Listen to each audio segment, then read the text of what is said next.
And hello, everybody. I hope you're all having a fan-diddly-tastic Thursday. I am going to be your host for the rest of the evening. Pleasantly Twisted. You may have seen me on SGDQ as PT. Thank you so much to Corby May and Swoos for your wonderful showcase of Think Fast. Although I can never watch those because I am just not smart enough. They ask questions and I'm always like, I thought I knew Final Fantasy. I don't know anything at all, actually. So I'm just going to go ahead and mind my business and let everybody else do their thing and speedrun. But we are going to be showcasing some fantastic Black speedrunners this evening for what we're lovingly calling the Runback. So if you're familiar, I am also the organizer for Unapologetically Black and Fast, along with Juneteenth, but we kind of felt like we need more Black speedruns. More speedruns are needed. They're necessary. I need them to live. So we're going to be doing some one-offs this evening and having some of our usual runners come in with some of their other runs that they work on. But before we get into all the fun stuff, just as a reminder, if you've missed any of our shows, any of our events, we just did Summer Games Done Quick this last week. The week before that, we did Juneteenth. If you've somehow missed all of these things, you can go over to youtube.com/gamesdonequick and catch all of those. There's going to be nice and organized in the playlist for you. We're going to have all the runs from the last event, all the interviews. We're going to have everybody's stuff from Juneteenth, UBAF, all your Hotfix shows. If you've missed it, we've got you covered. It's over there hanging out. Now, if I'm looking at things correctly, we should be getting ready to do some heckin' dang Mario Kart. I actually really love Mario Kart. I'm going to have to harass Peas when we get over there because I need to know the most important question of the entire Mario Kart run. I don't care about your actual category. I don't care about your time. I need to know who you play, though. So, Peas, you want to show us some Mario Kart? Absolutely, PT. So this is Mario Kart 8 Deluxe, but we're not exactly playing through the whole game. We're going to be doing some of the DLC tracks. We're going to be playing the latter half, which released early last year. And actually, this is a good segue to talk about which character I'll be playing as, because usually I'm a Birdo main, because Birdo is like one of my favorite Mario characters of all time. That's nasty. But because the next couple of runs feature primates, I'm going to actually play a character that was introduced or that was brought back in Wave 6 by the name of Mr. Diddy Kong himself. Now, yes, Diddy Kong. Okay, that's gas. We'll allow the Diddy Kong. That's acceptable. Specifically, yes. I use Light Blue Birdo, but this time we're going to be playing as Diddy with the same combo. They have similar stats, but Diddy is slightly slower, but it's fine because he makes up for it by having a pretty solid mini turbo stat, which we'll explain as we get into the first track here. So we're going to be using the Biddy Buggy. I usually use blue rollers, but I want to match the whole red vibe, so we're going to use the red rollers. And then we have an option of Cloud, Parachute, Flower, and Paper, but I'm gonna use Cloud because it's my favorite glider in the game. So our rules are set. Now you may notice that my CPUs are set to normal, because there's actually one track in the DLC where I need the CPUs to hopefully not screw up my cycle. But we'll get into that. And actually, hey Limey, would you like to introduce yourself real quick? 'Cause I forgot to give you a quick intro there. It's okay. Hi, I'm Lime_SR. I'm a host here on GDQ Hotfix. I with the block events. I'm quite the regular, if I do say so myself. I'm happy you didn't introduce me because I was in the middle of a nasty game of Balatro, but I just finished. I played a little bit of Mario Kart before. You can't be telling everybody that you're playing Balatro. BT ruined my life. Oh no. I did. I introduced it to Balatro. I've done my part. Well, I have a big favor to ask of y'all. Could you give me a quick countdown, because don't trust me. My counting is not great, because I mean there's gonna be 3, 2, 1 anyway, but I don't want to count that, even though I just did anyway. I think Limey should do it since they're doing the numbers thing now. 100,000. 99,900. Oh my God, you're 99. Fired. Get out. Wait, I have to figure out how those numbers work. They're too anyway. All right, Pizza, you ready? 3, 2, 1, go. Already a mess. I can't even trust me, this. Mario Kart is like, this game is going to be even more of a mess. Oh yeah, well, I forgot to mention, we're not going to be using items, so this is going to be pure driving and just a little bit of friendly banter, because 100% skill. Yeah, exactly. Because with the items, there's a very good chance that the CPUs could mess me up, and I did not get full startup because, fun fact, I'm actually playing with not just my game audio, like going through, so I have a little bit of delay. So that's if I'm gonna get full startup, it's because I actually use an audio cue to make sure I get the full one. But it's okay. Speedrunners know. He's SMB is an Elgato capture card user, so y'all know how that is. That just says all of it. Never mind. See, now, I have the Johns lined up. Also, can I just say it? Thank you. Now, I love that you're using DiddyCon because even though, while Chad is correct, Birdo is her, she's the one, for reasons that everyone should be aware of because, you know, her canonically, she's our first trans character. But nonetheless, I have always been a Yoshi and Toad main, so whenever I see the small characters get love, I am a very, very happy person. Yoshi isn't very small, but Yoshi is my bae. I love him to pieces. Well, love him down bad. The good news is that Yoshi's actually the best character to use in competitive Mario Kart, so... Yeah! Play me in Mario Kart. You won't. Please focus your speedrun. Don't start playing me. Yeah, if y'all have ever seen a stream on twitch.tv/PeaceSMB, y'all might see that the entire lobby is just the same cart, except for sometimes there's another one, and Yoshi, but at least there's different colors of Yoshi, so that's fine. But yeah, Yoshi is like, I don't want to say by far the best, but he is like the best, and he like isn't a character that has like annoying noises, so.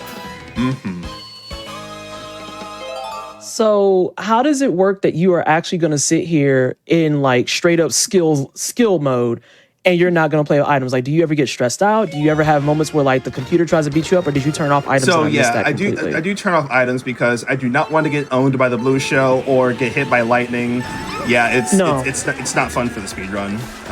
Because there's actually a couple of tracks where you want to have really good driving in order to hit a certain cycle, and if lightning happens, you can kiss that good split goodbye. That's basically six. Hate that. That's basically 6 seconds of time lost. So no, thank you. It's only 6? I was gonna say like lightning is annoying. Yeah, because it feels like it. It feels like it's 20 because it shrinks you because you move so slow.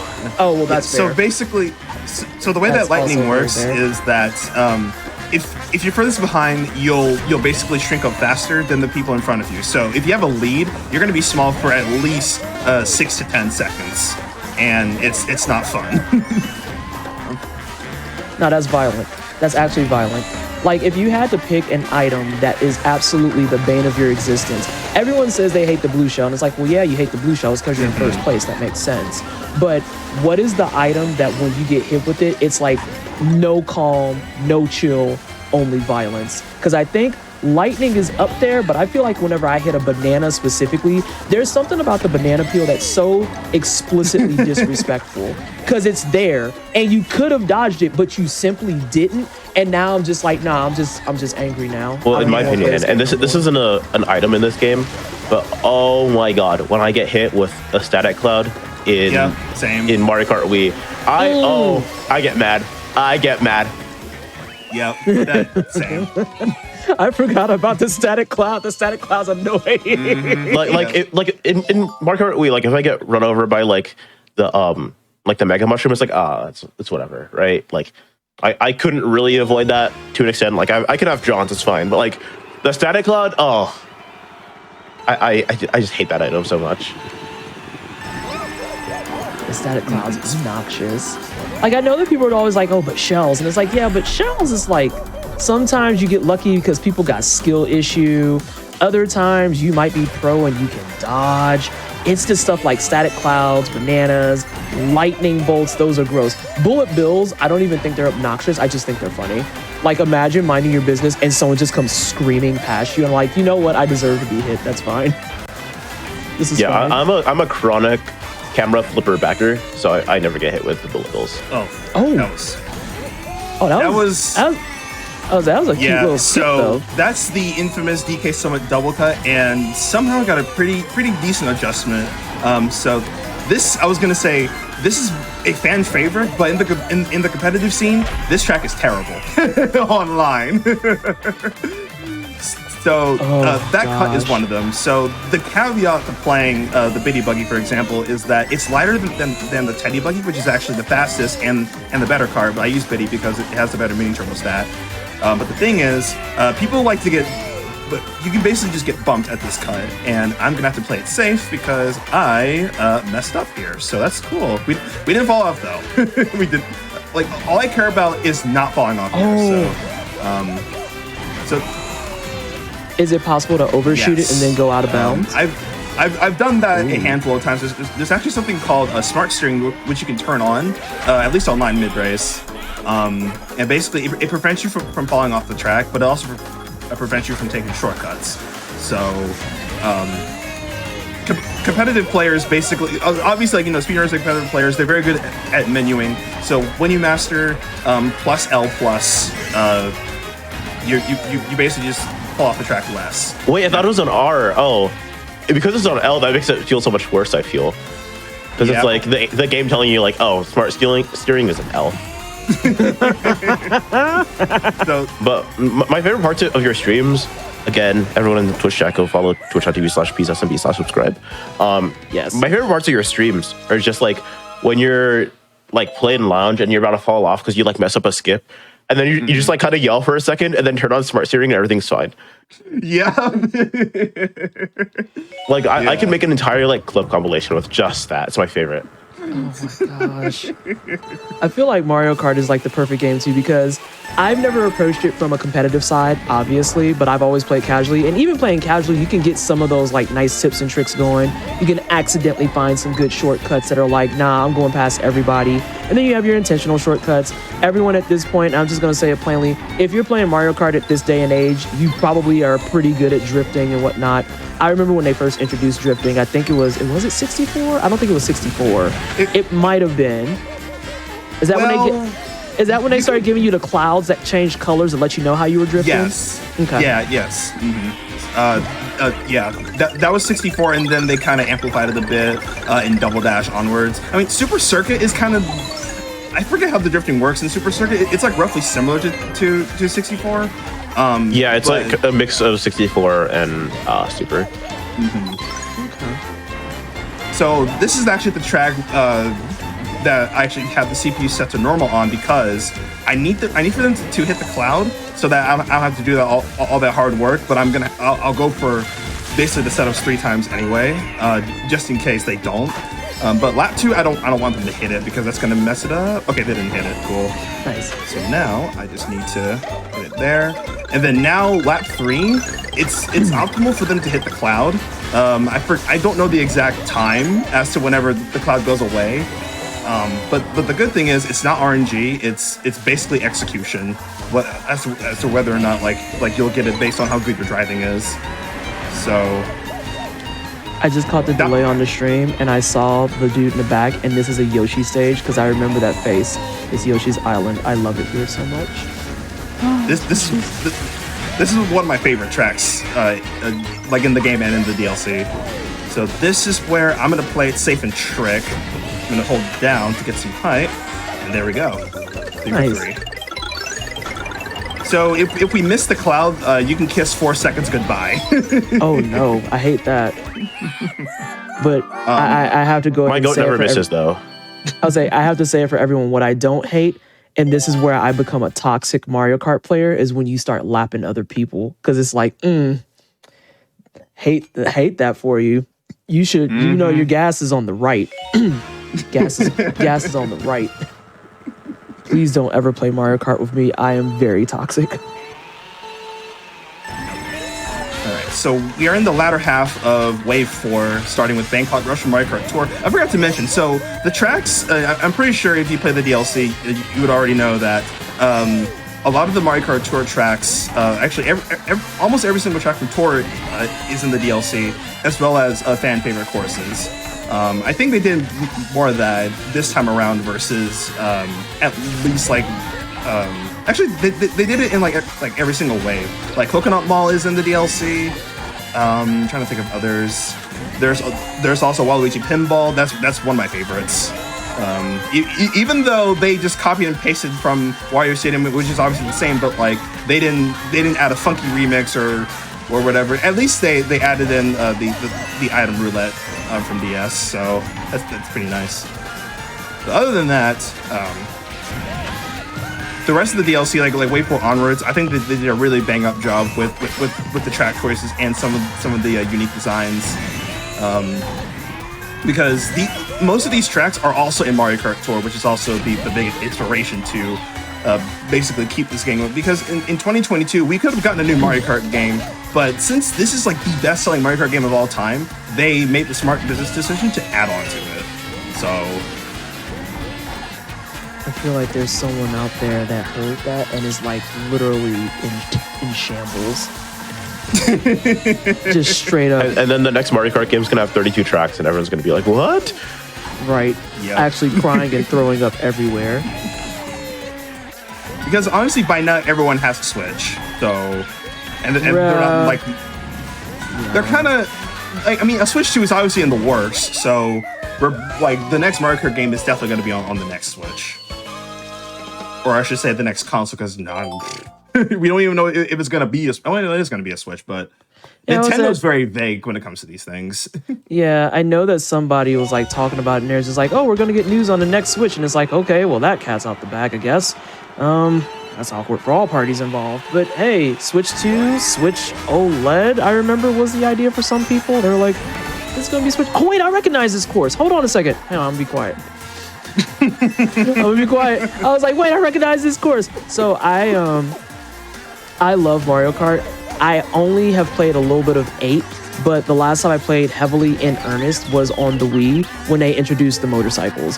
And it pains me that like I am the lone motorcycle appreciator, I feel like. I love the bikes so much. They're so goofy and they're just fun to ride. But yeah, they're actually really good, and I wouldn't say broken, but they're up there with ATVs and actual carts. So fun fact, the Baby Buggy and Mr. Scooty, they share the same stats, but they have slightly different driving styles.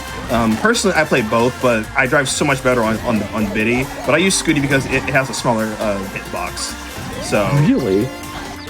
Yeah, it's so It like slight. matters. It's so strange. And you can even have a higher chance of wall dodging red shells with Scooty. So that's why I personally play it over Biddy Buggy. Granted, I drive slightly slower on Scooty, which is bad. Well, this is not ideal in a racing game. Yeah, exactly. There's actually 2 different types of bikes. There are outside drifting bikes, and there's also inside drifting bikes. So the best bikes in Mario Kart Wii are actually inside drifting, but they altered it quite a bit in a Deluxe. It's basically not Mario. Well, it's almost like Mario Kart Wii, but the drifting style is so much different that it's not even close to what Mario Kart Wii is. So like, say you played so much like Funky Kong, Flame Runner, or Daisy Mock Bike, you would gravitate towards playing Yoshi on the Yoshi bike or something like that. But yeah, that's the thing. Yoshi on Yoshi bike. I mean, it makes sense, but I can't talk because I always was playing Yoshi on Sugar Scoop. That was always my one of choice. I don't know. I just enjoyed saying Sugar Scoot, I think.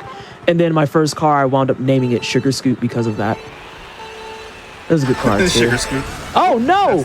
That's an unfortunate burnout. Yeah, I did it way too early because again, I'm on that delay, so my timing's a little off. But that's fine. That's one gift sub per burnout, please. I'm begging it. Oh God. Oh. That's fine. Everything is fine. This is all fine. It's so. I'm commenting still like on the run itself. It is so odd seeing the carts without chaos. Like, there's no shells, there's no nanners, there's no like bullets flying by, there's no, angry clouds. This is like almost jarring. Oh, that was cute though. I was trying to get a drift, but my I guess Diddy decided to not drift at that angle, but it's fine. This is actually a really hard track to play anyway, at least at a decent level. So this is why time trialing is your best friend to getting good at these courses. Even still, we're also prone to driving errors and whatnot. So I mean, if you really want to get better at Mario Kart, like if you really want to take it serious, you should honestly just play your favorite track over and over and over, because you'll learn so much more fundamentals about driving, and then you can just understand how the item works. And I still cannot get my SMT there, but you know what? That is okay. As long as you're in first place and you about to lap, what is it? Are you about to lap Donkey Kong? No, you're not lapping Donkey Kong. Are you lapping Donkey Kong? That was Female Villager that I lapped. Okay. Yeah, Female Villager you just lapped. And you're getting ready to lap Princess Peach in her kitty cat suit. Oh, yep, Cat Peach. There she is. Bye, girl. Shout outs to Super Mario 3D World. We were talking about that before we got live. Okay, surely I actually get this right. I believe in you. There we go. That's what I wanted. It was the principle after a certain point. So Yes. someone in chat is talking about how the pinball map is sweet.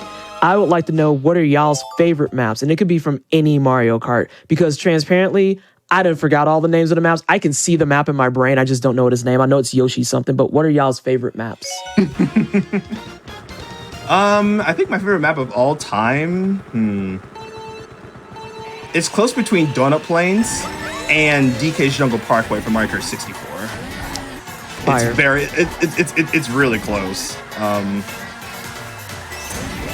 don't know. I have too many favorites like across the franchise. I actually, believe it or not, I played Mario Kart for many years. I've barely played Super Circuit, so I haven't played like Lakeside Park. I think Yoshi Deserts. Yoshi Desert's pretty good. There's one that's like there's like a rainforesty style level that's on the Wii that I can't think of, but I know the name in it has Yoshi as well. Yoshi Falls. Oh, thank you so much. Yoshi Falls is one of my favorite ones. I just liked looking at the map. Also, it was one of the few ones that I could like immediately identify shortcuts on, and I was like, oh yeah, I'm going through all of this. It's fine. Yeah, my favorite is it's Sky Gardens from DS, because I really like the movement in Mario Kart DS, and that track is just so open. You can do so much. It's so fun. Oh, Looking over that's at funny. chat. It's funny that you mentioned Sky Garden, but it's in the DLC in this game, but we don't get to play it, unfortunately. Why would you I'm mention a little sad it? about that. There's Like, now actually you some, made Limey sad. For what it's worth, while we were in the planning stages for the show, I did ask these. I was like, yeah, we need like an hour or so, and I know like entire DLC is about 2, so like just like take your pick of like the ones you want to play. He was like, oh, I want to do 4 through 6. I was like, okay, cool, we'll run it. Ooh. We'll run it up then. That was not a and cut, by the way. I That didn't- was me correcting a mistake. I got away with it. I'm gonna call it a cut, because if it's correcting a mistake and it's still swag, then it counts. Yeah, it was a bit swag. I won't lie. But yeah, I didn't realize that there wasn't going to be Sky Gardens. I thought it was in 6. Is it in 3? It's in 1. It's in 1. I for real have never played it in this game. I'm not gonna lie. I just love the shock in your voice where you're just like, huh? All right, so let's see. We've got in chat, we got some love for Baby Park. Baby Park's pretty solid. Like, that's a really good like warm-up course for me. I love Baby Park. Now, the Baby real Park is question good, but like a favorite, like the real let's question calm is, down. which Baby Park is better? There's only one correct answer as to which Baby Park is better. There's one person that differentiated their Baby Park. With that being said, I did have a Can I say specific Baby controversial Park. opinion? Yes, what's up? I think Double Dash Baby Park is the best because Double Dash is so slidey. That is correct. and it makes it so much more fun because it's just like bumper cars instead of it just being like you have to like actually avoid stuff and like sweat and like oh it's so much harder. But like in Double Dash, like you will just hit stuff and that's okay. We've also got Coming from Maple someone who Treeway. can't snake. We've Maple got Treeway, a sorry. Yoshi Island. Oh wait, I think that's just saying. Well, I mean, Yoshi Island as a game is great. You know what? Both are fine. This is perfectly fine. Yoshi's love Island Yoshi's is actually Island. one of my favorite games. You already know I love Yoshi's Island, PT. You say what? Oh my god. You already know I love Yoshi's Island. I adore Yoshi's Island so much. We've got the cruise ship map. I know exactly which one you're talking about. I know exactly which one you're talking about. Yeah, Daisy Cruiser, yeah. Guess what? You're gonna see it in this in this run. Fantastic! Daisy Cruiser lovers rejoice. You get to see one of your favorite maps. Love that for you. The OG Bowser Castle. Oh man, the Ooh. OG Bowser Castle with the thwomps and stuff. Yeah. You'll get to see that in this DLC too. Oh my god, everyone's eating well. Everyone's eating well. What do we have here? Calamari. Oh, I remember Calamari Desert. Now I just want calamari though. We've got Waluigi's Oh, you're making me Pinball. hungry for calamari. Oh, I love calamari. Like it's so calamari is good. like one of my favorite appetizers. Yeah, it's pretty solid. DS Choco Mountain was my goat. Oh, I forgot all about Choco Mountain. You're not wrong. That's in my top few for DS. I love. Is it Choco Mountain? I always said Cocoa Mountain. Mountain. Oh, there you go. The pro said it is Choco Mountain. My life is a lie. Probably. That seems to be the case. Moonview Highway, and then we've got Maple Treeway. Guess what? Maple Treeway was gas too. Are we gonna see some what? highway action? After Daisy Cruiser. Nice. Nice. So now the bigger question though, because I have to ask it, how many rainbow roads are we dodging? We don't have to see that tonight, right? Oh, We I are thought there was like 2. We are going to see one tonight. no.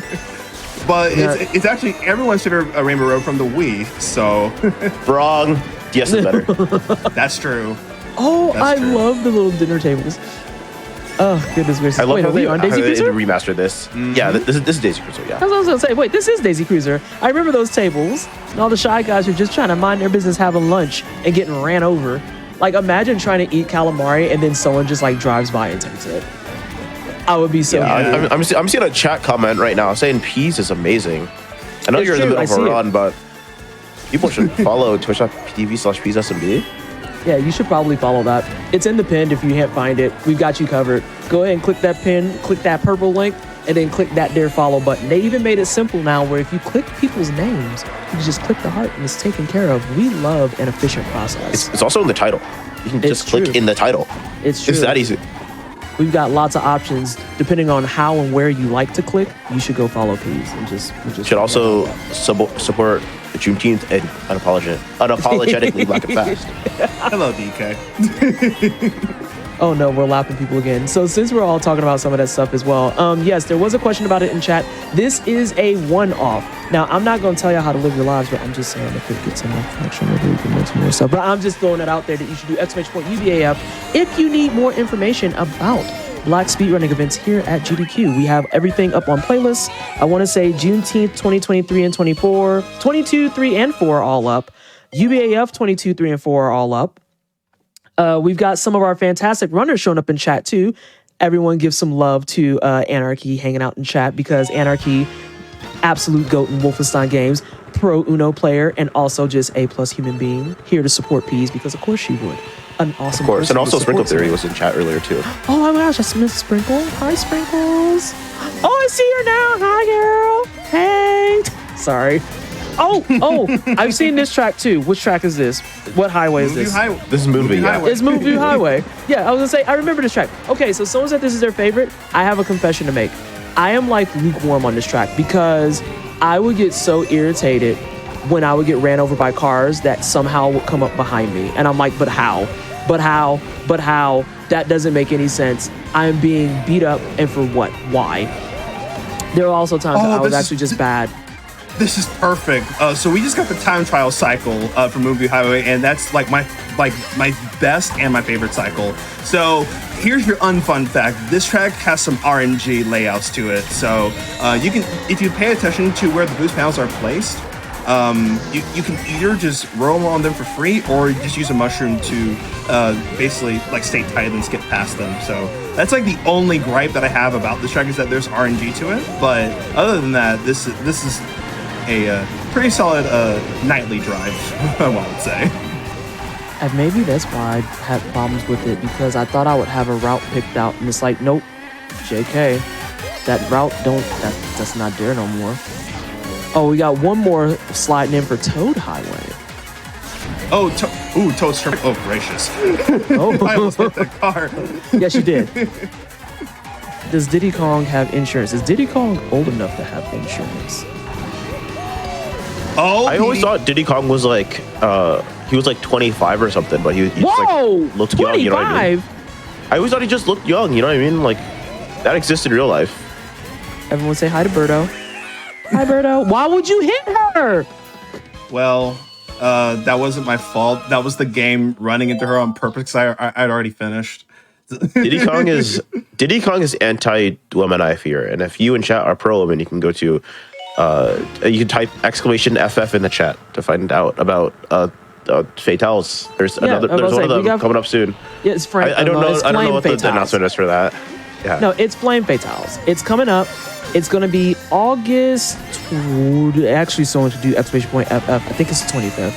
I know it's after my birthday. But nonetheless, regardless of when it is, Flame Fatales, Flame Fatales, Frost Fatales, go out there, support the women and mostly non-men speedrunning teams. They're going to be raising some money for some other charities that you should also go support. We just did great with GDQ. Let's give them the same love over at Flame Fatales, yeah? You should go support the other people doing the things and stuff. Support the events on GDQ Hotfix.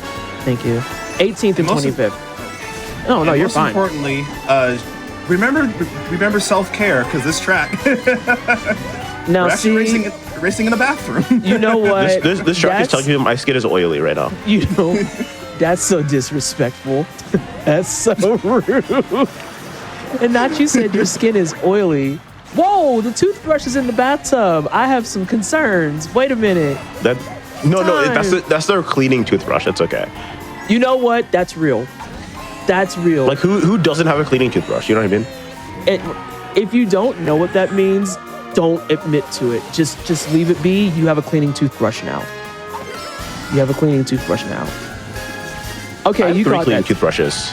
You have 3 cleaning toothbrushes? You I have one for like my controllers. Oh, and you're extra clean. Yeah, and then I have one. Oh no, I have 3 toothbrushes. One for my teeth, one for my controllers, one for like brushing stuff to clean stuff. Oh, that makes sense. I like how you included the one for your teeth. Yes. Really I clearly don't know how to count, so it's fine. We're lapping Peter Piranha. Oh, legal name. We are, it seems. All right, so can I just say that I kind of hate that the soap suds are an obstacle. Low key. Like, what do you mean? I wanted to clean myself up and I'm being penalized? Hello? Just don't hit them. or don't get close to them. Yeah, I wanted to wash my tires. They'd have messed it all up. Someone in chat mentioned Ribbon Road, and I just remembered that I love Ribbon Road. I feel like Mario Kart as a game just has so much variety in their tracks, and it's so much versatility that it's really hard to be like, oh, I absolutely hate a track. Like, even for how much I was like complaining about Rainbow Road earlier, there's still certain aspects of certain flavors of Rainbow Road that I'm like, this is fine. Until it's the things where it's like, hey, I fell down and I missed my skip, so now I'm behind by like 40 seconds and I'm actually in 8th and I hate it here. This is LA, right? Yes. And see, I remember this because I remember one time around the time this came out, Peace was playing this in a voice call, right? And I was like watching, and I was like, this is not LA. This is like not LA at all. Yeah. And yet. See, on the topic of tracks that we hate, this is one of them. We found a track hater. I just don't like the gameplay of this track. And then also like, oh yeah, this is supposed to be LA. No, it's not. Nope. No, is it actually supposed to be LA?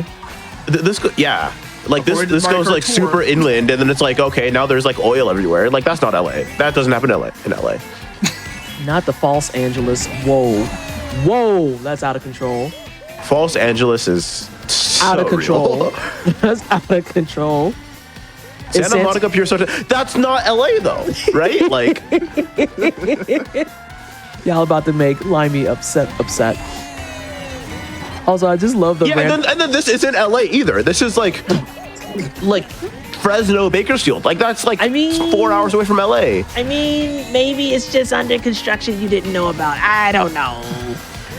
Although I do have to agree with people who are saying there's no traffic. That's like if somebody said this track is St. Louis, I would be like, I don't see a Walgreens or an Emo's Pizza, so it can't be. That's not real. That's not a thing. Yeah, they just got palm trees here. This is stolen. This is stolen Californian valor. I'll say it. Oh, whoa. That was That's the only cool part about LA Laps was that. Not once you go on the 405s, you're out of 10. This is what I'm saying. Thank you, everyone. Oh my God. So now we know that GDQ chat regulars either are not from LA or they are and they don't like it. Basically, AI that's like the same constructs thing. LA. You know, LA that's, cosplay. that's fair. Stolen California. Wow. Wow. Okay. That's heat. I'm stealing that. That's in my vernacular. That's my no. Speaking of oil. Oh no. Yep.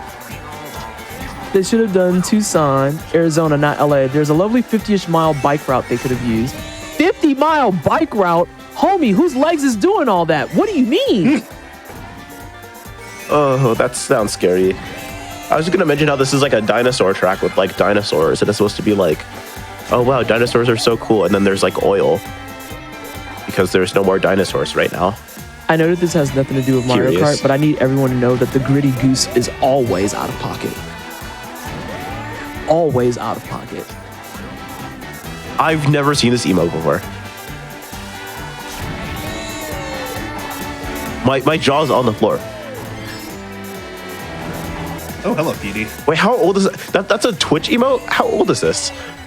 It might have been with the most recent wave, if I recall correctly. I'm gonna start using that. I should have never pointed it out. Oh no, now everyone's using it. You know what I'm actually surprised I haven't seen for the course of Peas' run-in chat? Anyone who has steering emotes. Question mark? Question mark. Yeah, his gritty not working. Oh, it's because it's a limited time only emote. I think you have to participate in something to use it. That's so sad. I've never been so sad to not be able to hit the gritty. It's a new level 5 hype train emote. Yeah, you need hype train. I feel like I have it. There they are. There's the steering emotes that we love and deserve. All I'm asking is if we hit a level 5 right now, like, do we get it? Like, is that how that works? We can just hit a quick and dirty level 5. I regret to inform everyone I do not have the gritty goose, but I do have the barb Gridgy. Huh? It's in chat. I put it there. The barb Gridgy. I'm appalled that this exists as well.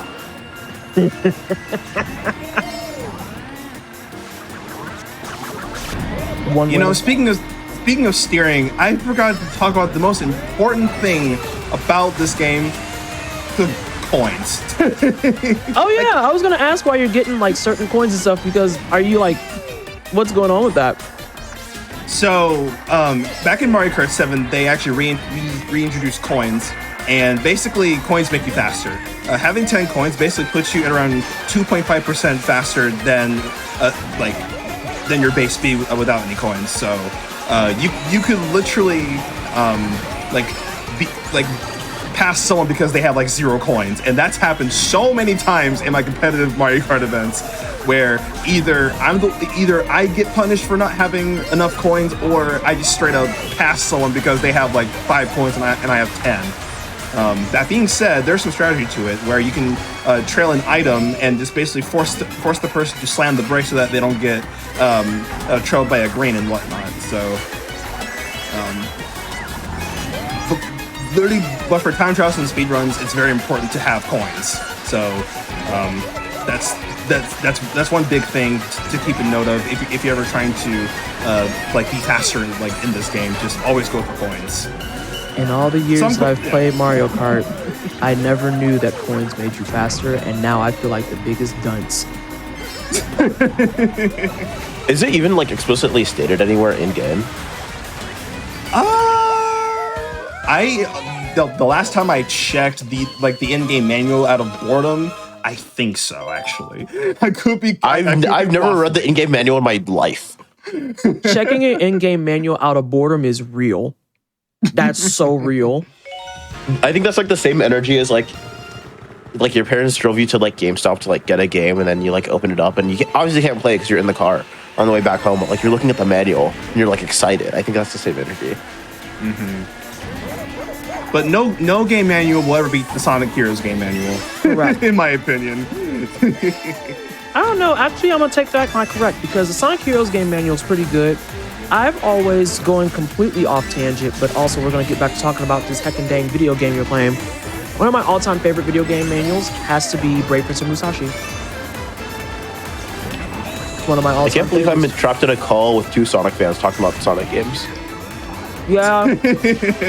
Sonic game manuals, excuse me. I mean, have you looked at some of them? Anyway, we're playing Mario Kart 8 here at Games Done Quick. Peas, what's going on with this course right here? What kind of stuff you gotta do? So I like to call this Spamcouver Atrocity because this track's name is called Vancouver Velocity. This is a beautiful night course with some slippery paths or whatever, but if you're playing this online, you need to be careful of your surroundings because you can eat a bunch of spam, which is why I call this Spamcouver Atrocity. Shoutouts to Battle of BC. Specifically, lap 3 is very scary. Hi to the Shy Guys here. And so for laps 2 and 3, we basically go through the ice ring, but that's actually the fast way of basically making that turn. The next time we're going to see that turn, I'm going to go for a mini turbo trick, which is much faster than just drifting off of it. It's just due to the nature of where we are turning. I always thought it was weird whenever I was like first learning how to play this track fast because I would always just like go forward and then I wonder why I keep going slow and just like running into a wall. And oh, Inkling Girl, oh my gracious! Shoutouts to the Vancouver Canucks. I can't wait for October. I just want to take a moment to special shout out the fact that there's a piranha plant in this one. There's a piranha plant racing. Oh yeah. I missed that memo. Peter Piranha. Oh my goodness. Good old Mr. Petey himself. And I believe we are now into wave 6. So we have 8 more courses to go. So, seeing 17th race is actually like, my brain hurts reading that because I feel like if I had to make it past 6 races and maintain my first place lead, I would be stressed out. I would be so stressed out. Now, well, in competitive Mario Kart, we actually play either 8 races or 12 races, depending on where we are in the tournament. So basically, the normal is basically 3 Grand Prix, so 12 races. And honestly, if you do it like more, like just quite a bit, you'll get used to it. But yeah, the scary part is maintaining the crown, which is really cool. Like it's really cool, like feature in this game, like because it shows who is MVP, but it also shows who y'all need to target so that they don't win the lobby. yeah. This is why I'm toxic in Mario Kart, because if I'm not first place, understand that everybody got a target on their back. Vanessa, that person's third place. I don't care. They in the way from my first place. Everyone has to die. Every single person. Mm-hmm. Also, I love how you got chat to talk about sports, but go ahead, Peas. Yeah, I was about to say, me mentioning hockey one time made all of chat talk about hockey. This is my favorite. Out. Yeah. I mean, to be fair, racing is a sport. This is true. It's a sport, so... This is true. This is very true. You've heard it here. Mario Kart 8 Deluxe is just as good as League of Legends. Whoa, time out. Hang on a second. Oh, wait a second. I was like, hang on. I love putting words in your mouth. My favorite. I was trying to keep the conversation on track, but now you're actually being toxic. Like, what are we doing right now? Being toxic, clearly. Obviously. Oh, excuse me. We all agreed that we don't like the Golden Knights, not the players, the organization. Always an important differentiation. Listen, Anarchy, that was violent. No, I agree with the Golden Knights message. I feel like a lot of the takes in chat are just like the most like, oh yeah, no, I watch hockey and this is what everyone thinks, but also like I still appreciate that. I still appreciate me mentioning one hockey team and then people just come out of the woodworks and be like, yeah, no, I don't like the Vegas Golden Knights. I love the players, not the organization. You know what I mean? Like, it's my favorite. That's kind of gas, though. I recognize this track too. This is. I'm not gonna try. Yeah, It is DK Mountain. I would have got it right. Love DK Mountain. Would have got it right. Like I said, I know some of the tracks. I have to be real. When it comes to Mario Kart, it really does become a case of no thought, only race. And then I recognize the stuff that I'm on, and it's like, ugh, no. But go ahead. This track is literally like no thoughts, just race, because DK Mountain is one of my favorites and one of my best tracks online. See that skip right there? I will never be brave enough to do that, ever. I've entertained it, and I just eat dirt, or I guess pit every time. Pit would be the more appropriate thing. You were actually worried that Nintendo was going to basically ruin the track by getting rid of the cut, but like when we played it and we found that they left the cut back, we were all so happy. And like this is literally like top 5 favorite tracks for me. Yeah, this one is such a fun one. So, Peas, here's the new plan. At the next big event, so like GDQ, something like that, where we have more of the fun events that are coming out, like we had the really cool Evil Zone tournament, your objective, you're going to make a Mario Kart tournament. Oh my lord. You're going to make a Mario Kart tournament, and you're going to run it. You could even test run it at something like PAX West, which, by the way, we're going to be at. So if you're going to be going to PAX West, make sure you're keeping an eye out for all the information and the things and stuff around PAX West. We're going to have a schedule coming up here in a couple of days. Make sure you use !PAX in chat to get more information on that. But nonetheless, you should put together like Mario Kart tournaments for one of the events. You can even use, like I said, you can use PAX as a test run. I'm not going to be there, so you don't have to worry about me screaming at people. But if you do it at GDQ, the violence, absolutely at 11. It's going to be foul, and I'm so sorry in advance. Oh yes. Ooh. Well, go ahead. Here's hoping that I'm even able to go, because I shouldn't go to the last event. Just time constraints and just life. So hopefully I'll be able to go to GDQ, and hopefully I get some pretty good submissions in. I believe in you. You be having that good stuff. Now, I see some people in chat. I know you're not on the course anymore, but talking about some of the more kart meta stuff, because, you know, we're just sitting here and obviously you's going fast. But are there like any specific things you want to call out? Like, let's say if somebody, here, it's me, I'm the newbie now. Let's say if I wanted to like talk to you and I'm like, hey, I want to get into more competitive Mario Kart stuff. I want to look into like more ways to be fast and good at these tracks. What are some things that you would highlight for kart tech that people should start picking up? So kart tech, the nice thing about Mario Kart Deluxe is that there's not very much like difficult tech that you would need to do in order to be faster. My favorite one and the easiest one to explain is something called a slide jump. But I like to call it the Kusan slide, because it's named after like the best Japanese Mario Kart 8 Deluxe player of all time, Kusan. Basically, all you do is whenever you land from a trick, you charge a mini turbo for about half a second, actually, let me show right here. So just slightly charge your mini turbo, like at least until you see the blue sparks, and then you hop. So hence calling it a slide jump, and you save at least 0.2. So. But again, that only works once you land from a trick. It's basically how your kart is aligned whenever you're charging the mini turbo. That being said, you also have to buffer a drift as you land from a trick. So, and I think another thing as well, of course, understanding mini turbos, because they're very, very important. Like, you can obviously drive in a straight line, but that only gets you but so far. So. Understand when to charge mini turbos, and especially if you get hit by lightning. If you basically do a staking pattern, charging a mini turbo from left to right, you're going to easily pass somebody who's just driving in a straight line. I think those are two pretty straightforward details to, you know, getting good at Mario Kart. And for this game in particular, we do have a lounge, as Limey has mentioned earlier.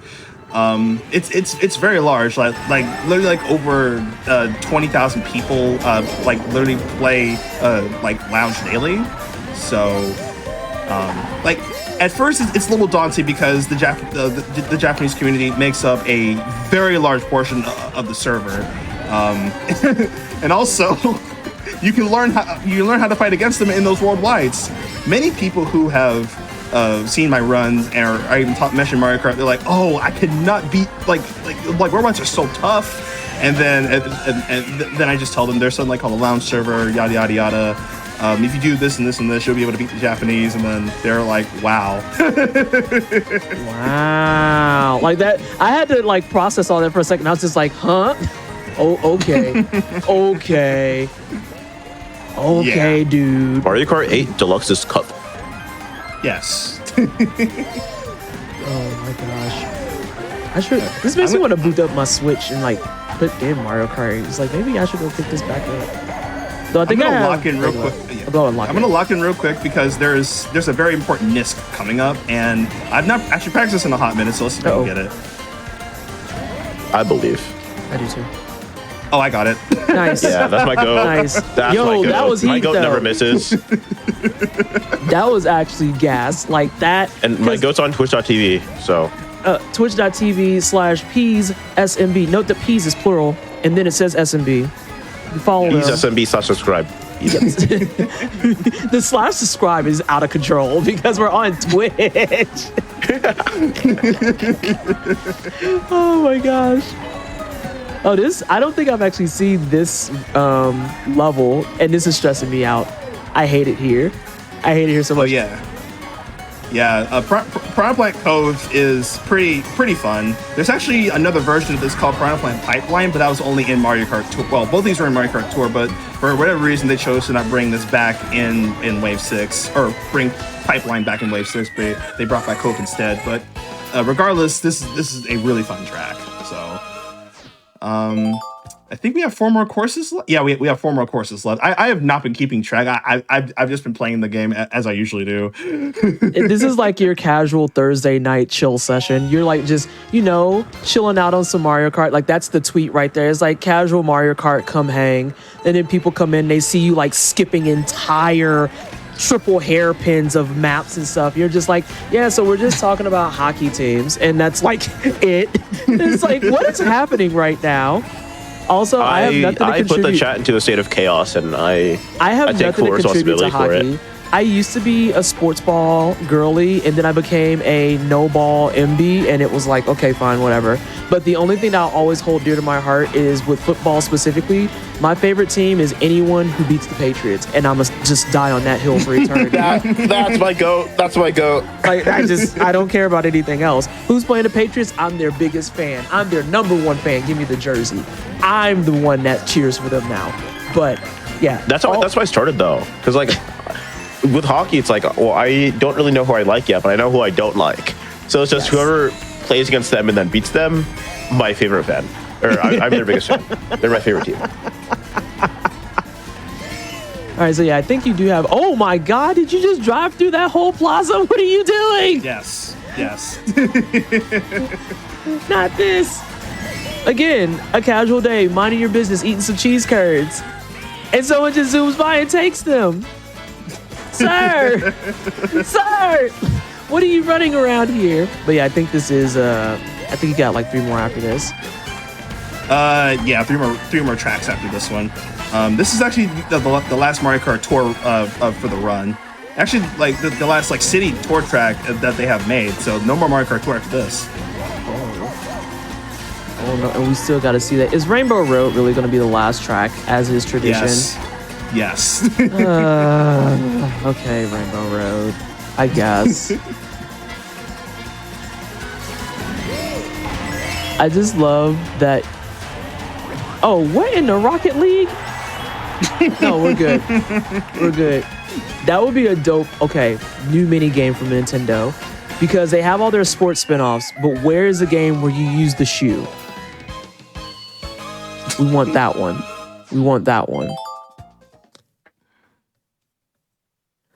Honestly, before anything, I want Mario. Oh, sorry, well, I want another Mario baseball game on Switch. I skipped Super Sluggers because it didn't obviously motion controls, and I was a big baseball kid. So Mario Baseball was the reason why I started playing baseball anyway. Okay. But it kind of sucks that they haven't made another Mario Baseball game. Apparently I can't remember if it's in Sports Mix. I also did not play Sports Mix. even though it's super underrated. I remember when it first came out and some of my friends had it. But even then, I never really played it myself. But we did get a new Mario Strikers, but unfortunately that one was just basically, if you had online, you would enjoy Switch Sluggers. I did not. That was a waste of $60 for me. Oh, I hate that for you. I hate it so much. Yeah. I hate this turnpike that you're doing too, because this is, again, me being high in anxiety. The way I could just see myself falling off of that. Okay. Now, Ice World, this track, this was my least favorite track in Mario Kart 7, but then when they brought it back in this game, this is literally one of my favorite tracks to run in first. That's another thing too.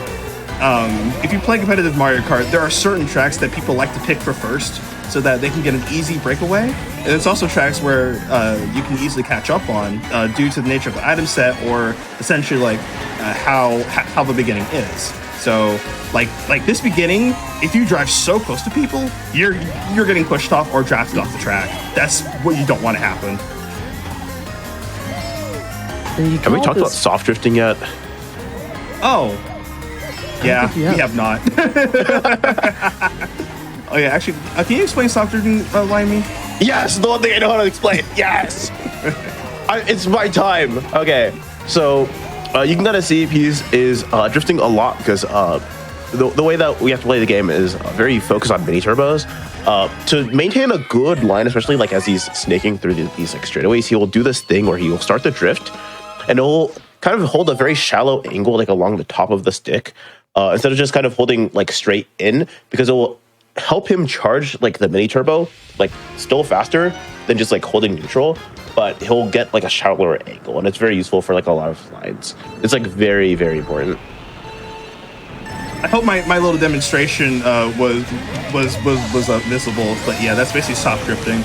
And this beginning is very tough because starting in first puts you a little bit closer to that ramp there.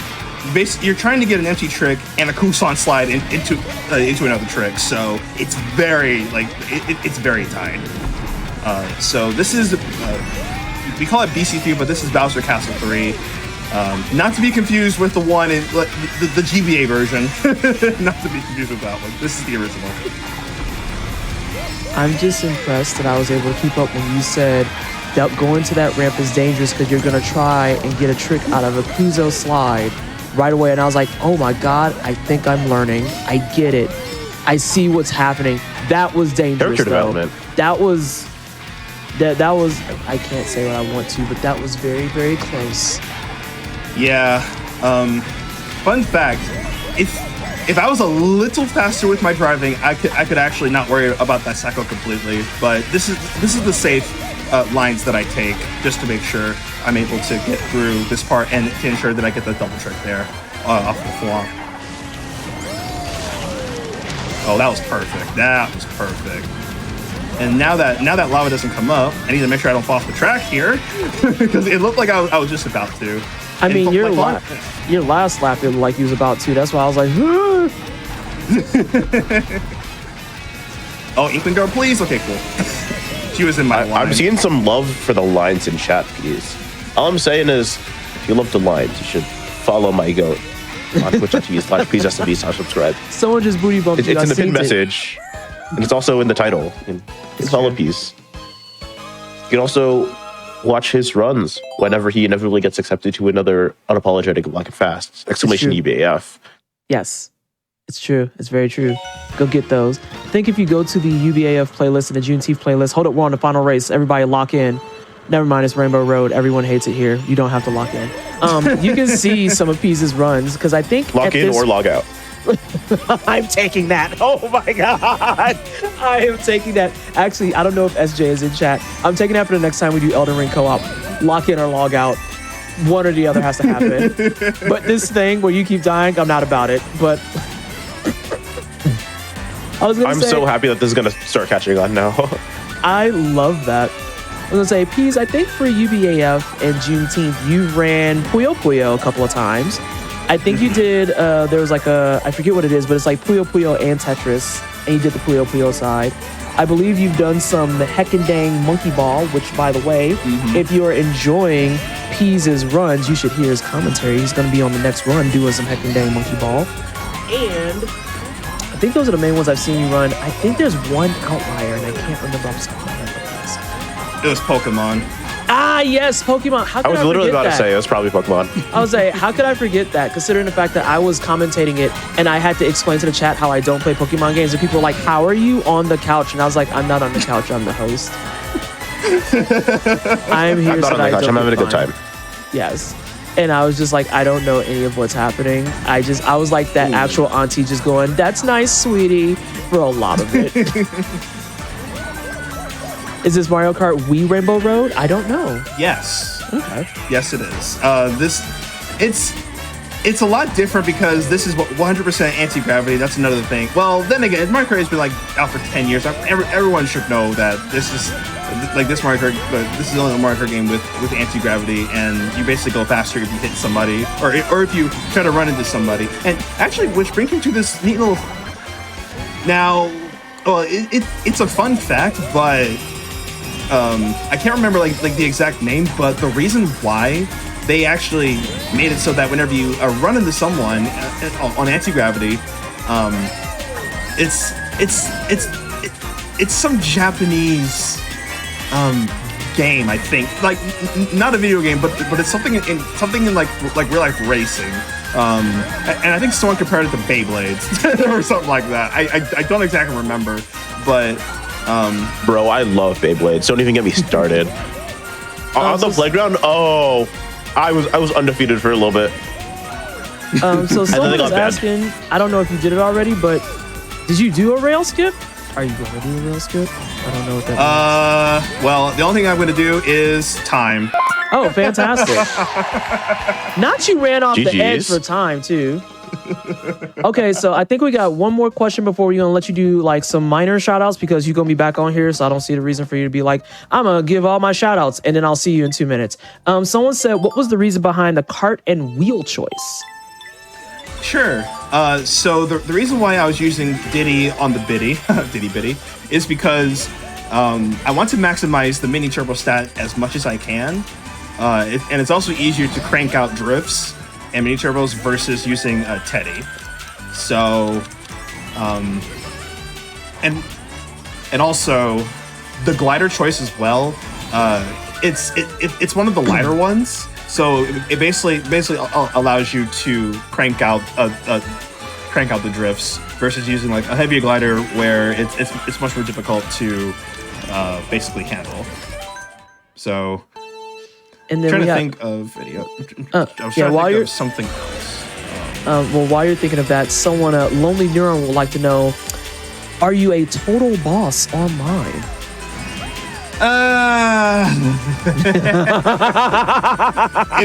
If you watch my lounge streams, yes, and also no. Now the reason why I say no is one of my favorite flaming people jokes is I like to call him low bro. So whenever I'm getting mad at someone for like making a very weird play, I'm like, Lobo really thought he could get away with it. Or I even flame myself whenever I fall off the track or get punished for making a mistake. Then I'm just like, well, I just made a low bro play. That's so cool. All right, I'm gonna do one more. But for the most part, yeah. So I'm gonna do one more question for you. Then we're gonna go ahead and hop over to break. Project Zero Llama wants to know, how long have you been playing? There you no. go. That's your answer. Oh, that's a lot of hours. And that's only for Mario Kart 8 Deluxe. Oh, that's a lot of number. That's a high number. That looks like a number I get upset when I play in Belotro. So. That looks like a number that I'm glad that I can't track it on things like my Bloodborne, because I'm like, I was telling that to people, I think Bloodborne is the only game I have that has a comma in it. So I'm just like, I'm so grateful that I can't track that because it's not on Steam libraries and nothing like that. And PS5 now is trying it, and I'm like, hey, I need you to mind your business. Why don't you go over there and like give me themes again or something? Because I need you to stop tracking how long I play stuff. But yes, since the both of you are going to be on here, again, we're just going to be swapping some positions. I am going to say thank you so much, Peas, for that Mario Kart race. Thank you also for just like the entertaining run, because I know that we talked about tech and stuff in the latter half of it, but nonetheless, it was a really nice chill time. It was very, very just casual. Hey, we're going to go play some Mario Kart and like hang out and kick it. And that was really, really needed because this week has been chaos for me. I also had like a bag of goldfish while it was happening too. It was great. So we are going to take a small break, just a small break to get set up for our next game and whatnot. I'm going to go ahead and give you your self-hecking care reminder. This is a good time for you to get up, stretch your legs, do what the mods were talking about, unshrimp your back, maybe go get some water, get you a heckin' dang snack, and we'll be back here with some Super Monkey Ball by Limey in just a moment.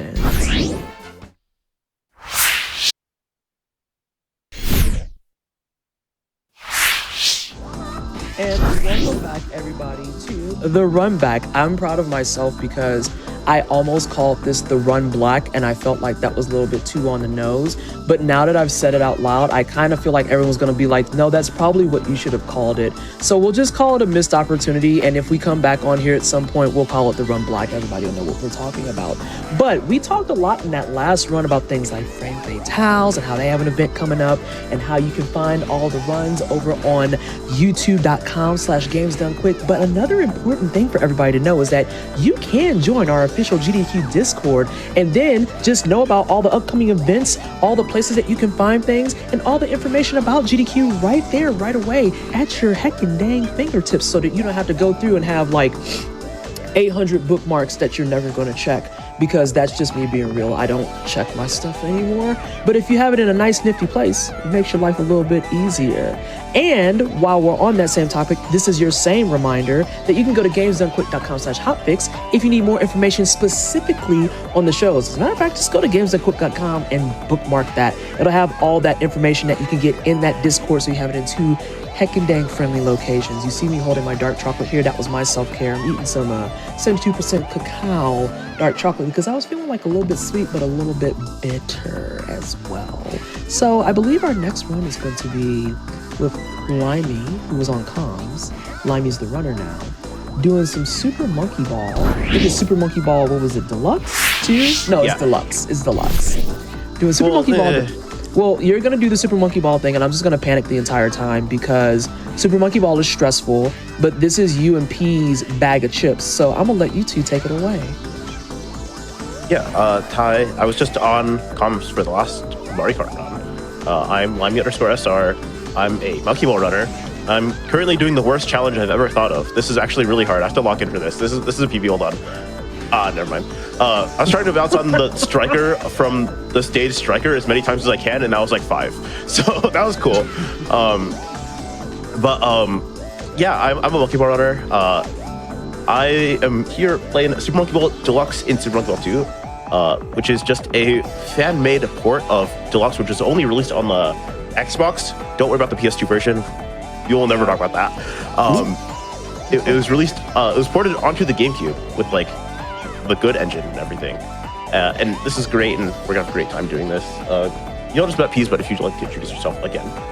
Sure. Hi, everyone. I hope you all enjoyed the awesome Mario Kart run. I mainly run Monkey Ball games as well, but funnily enough, this era of Monkey Ball is actually my favorite to play, at least casually. A lot of us, grew up playing these games, but Deluxe is definitely the one that I have the most memories with. Well, the combination of 1 and Deluxe, so.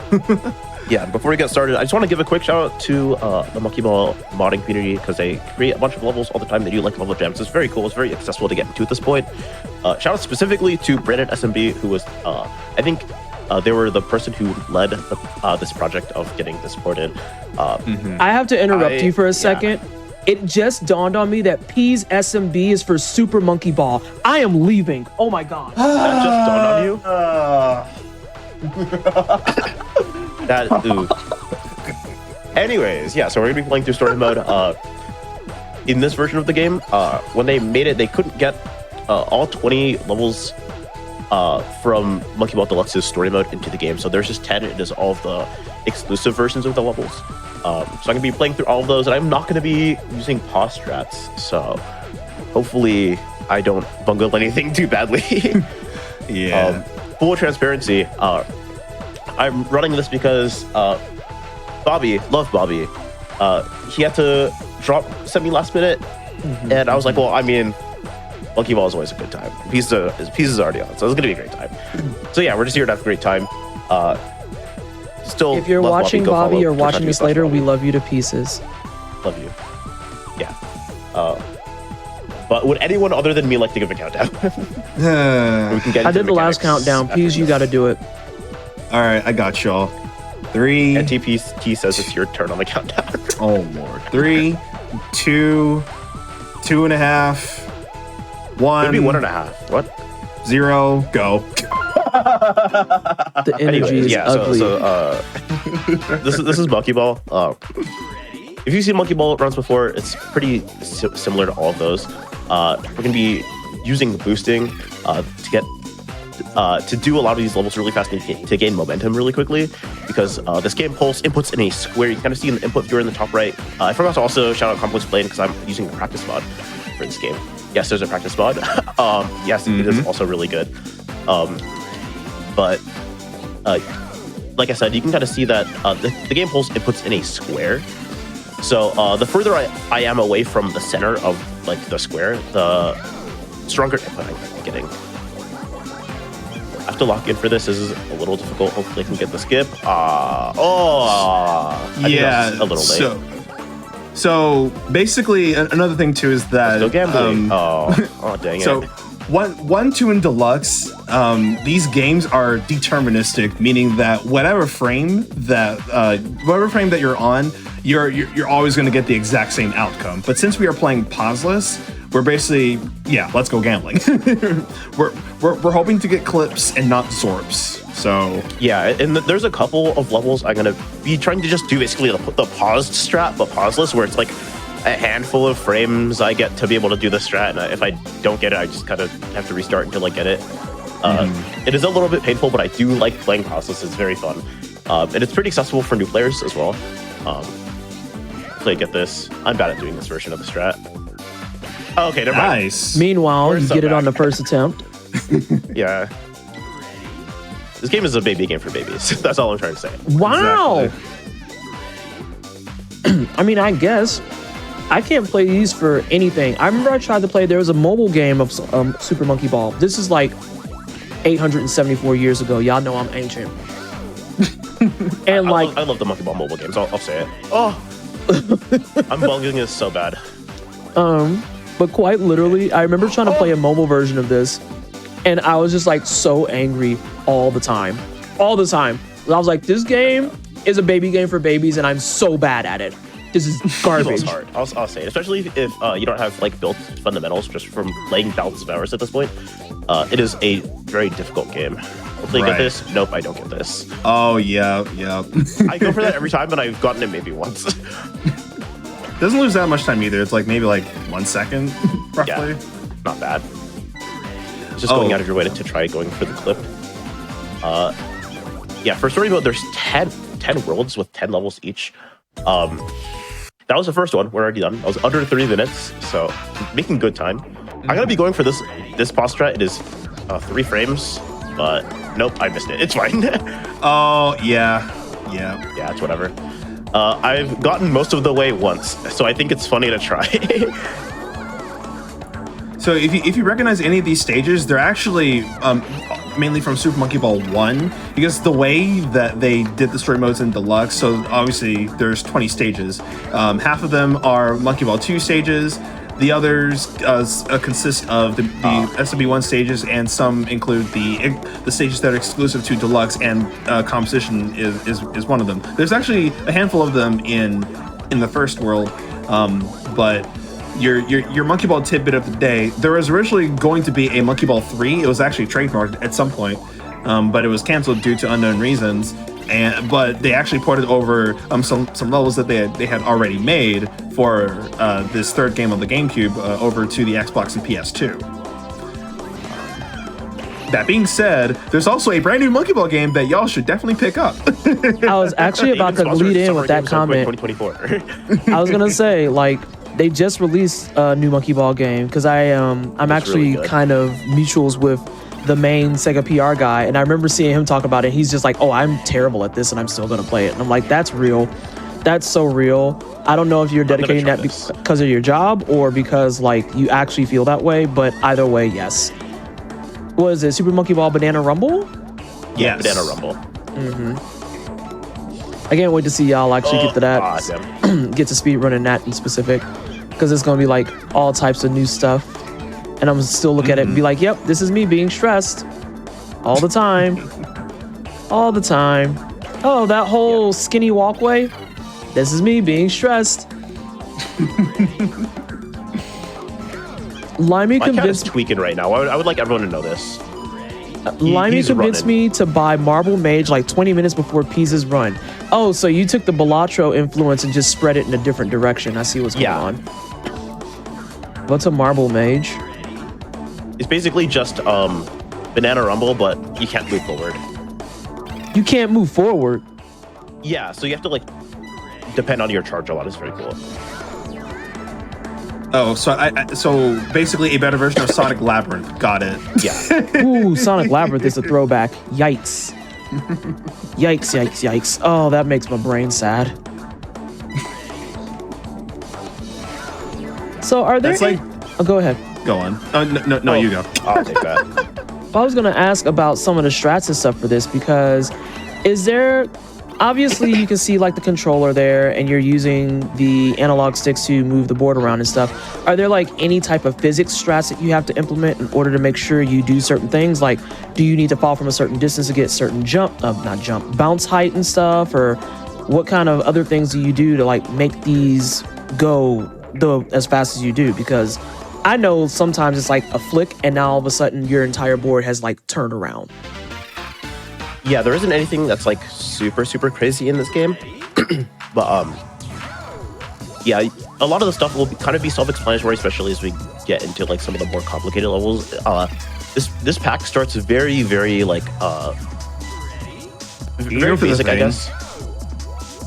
I'm gonna try that one. Oh, yep. Okay, I'm gonna try the other version. That was like a frame off. That's ugly work.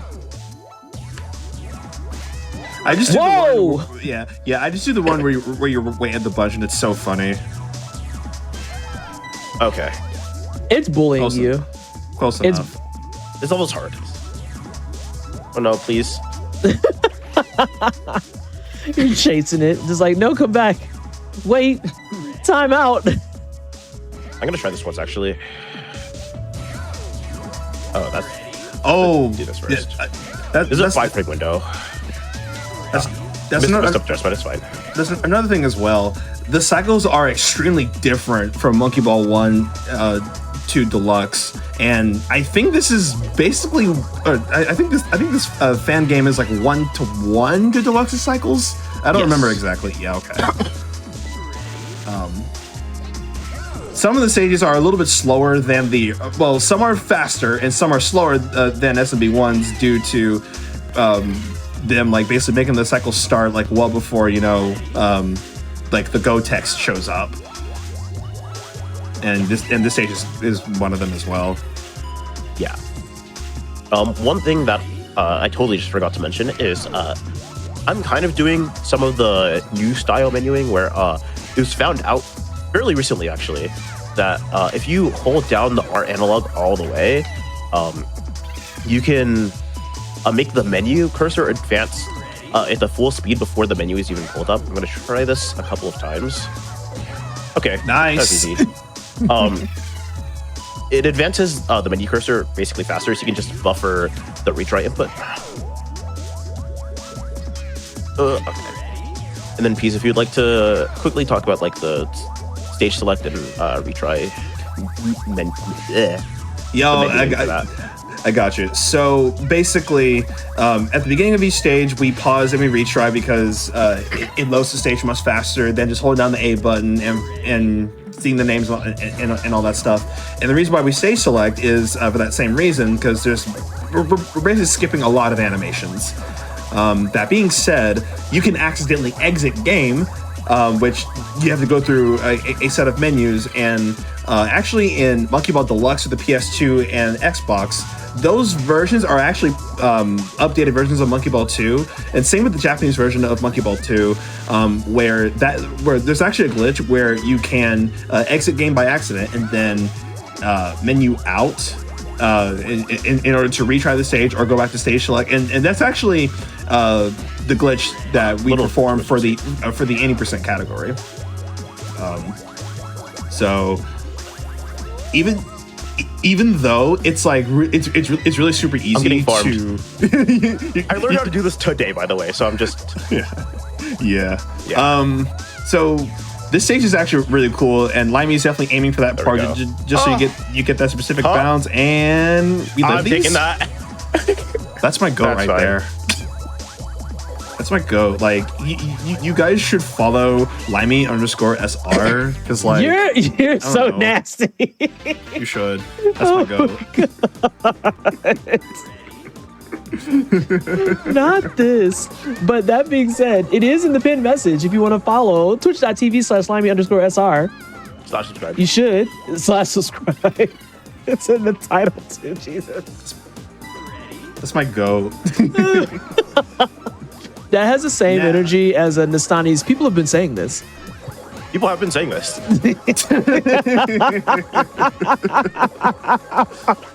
Also, shout out to Nastani.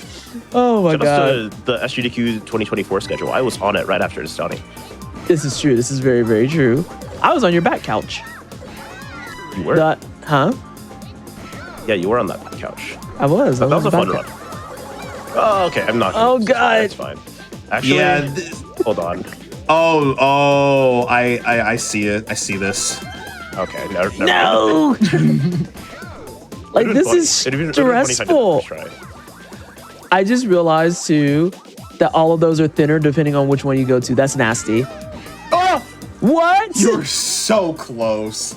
Okay, now I'm pretty sure I was trying to do it for the swag. So if y'all don't know, warp goals do not work in story mode.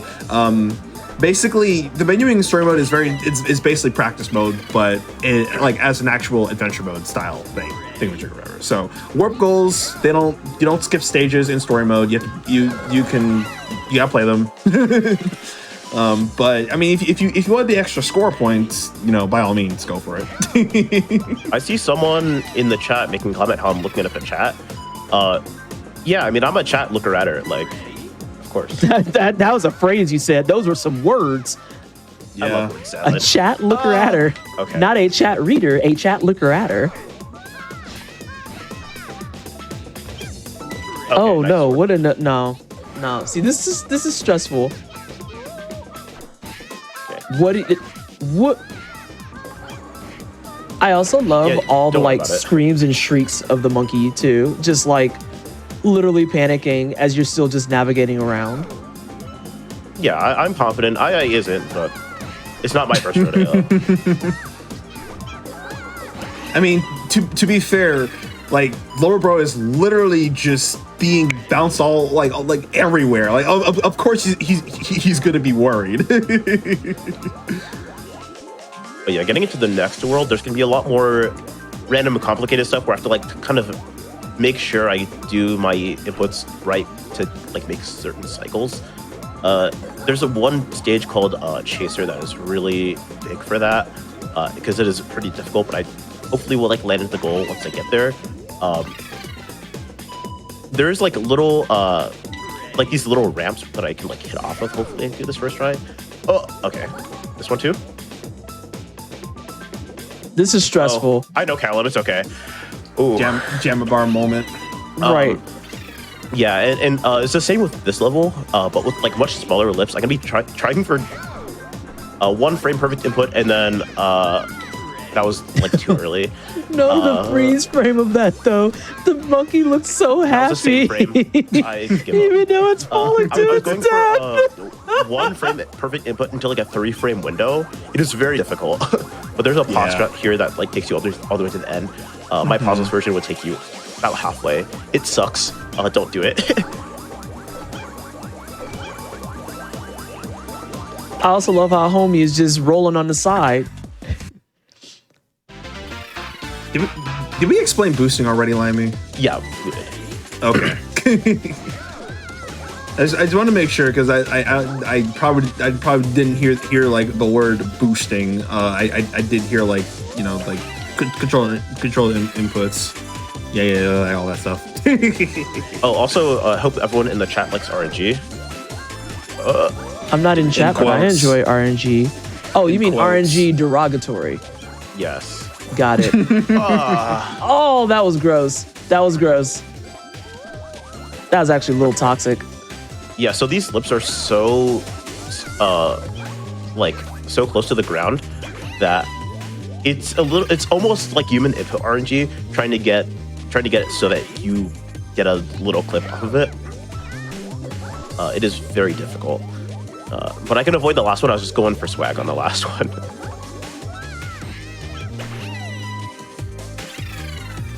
Yeah, this is that level that I was talking about, where I just attempt to fall into a goal.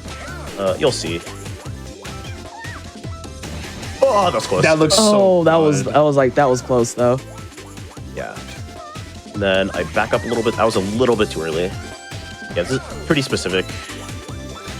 And also to answer the Oh no! nice live. Okay. What do you mean? Well, we just take the other color. Okay, fine. It's fine. So to answer the age-old question, are we controlling the monkey or are we tilting the stage? The answer is we are tilting gravity. Yeah. So how you can tell that you're tilting gravity is you're actually also controlling like how the party ball is moving. You can kind of see it in the background here. Now, like the goals in this game, at least for speedruns, are a complete bully, especially if you're doing falling strats. You have to make sure that you hit the tape and not the party ball.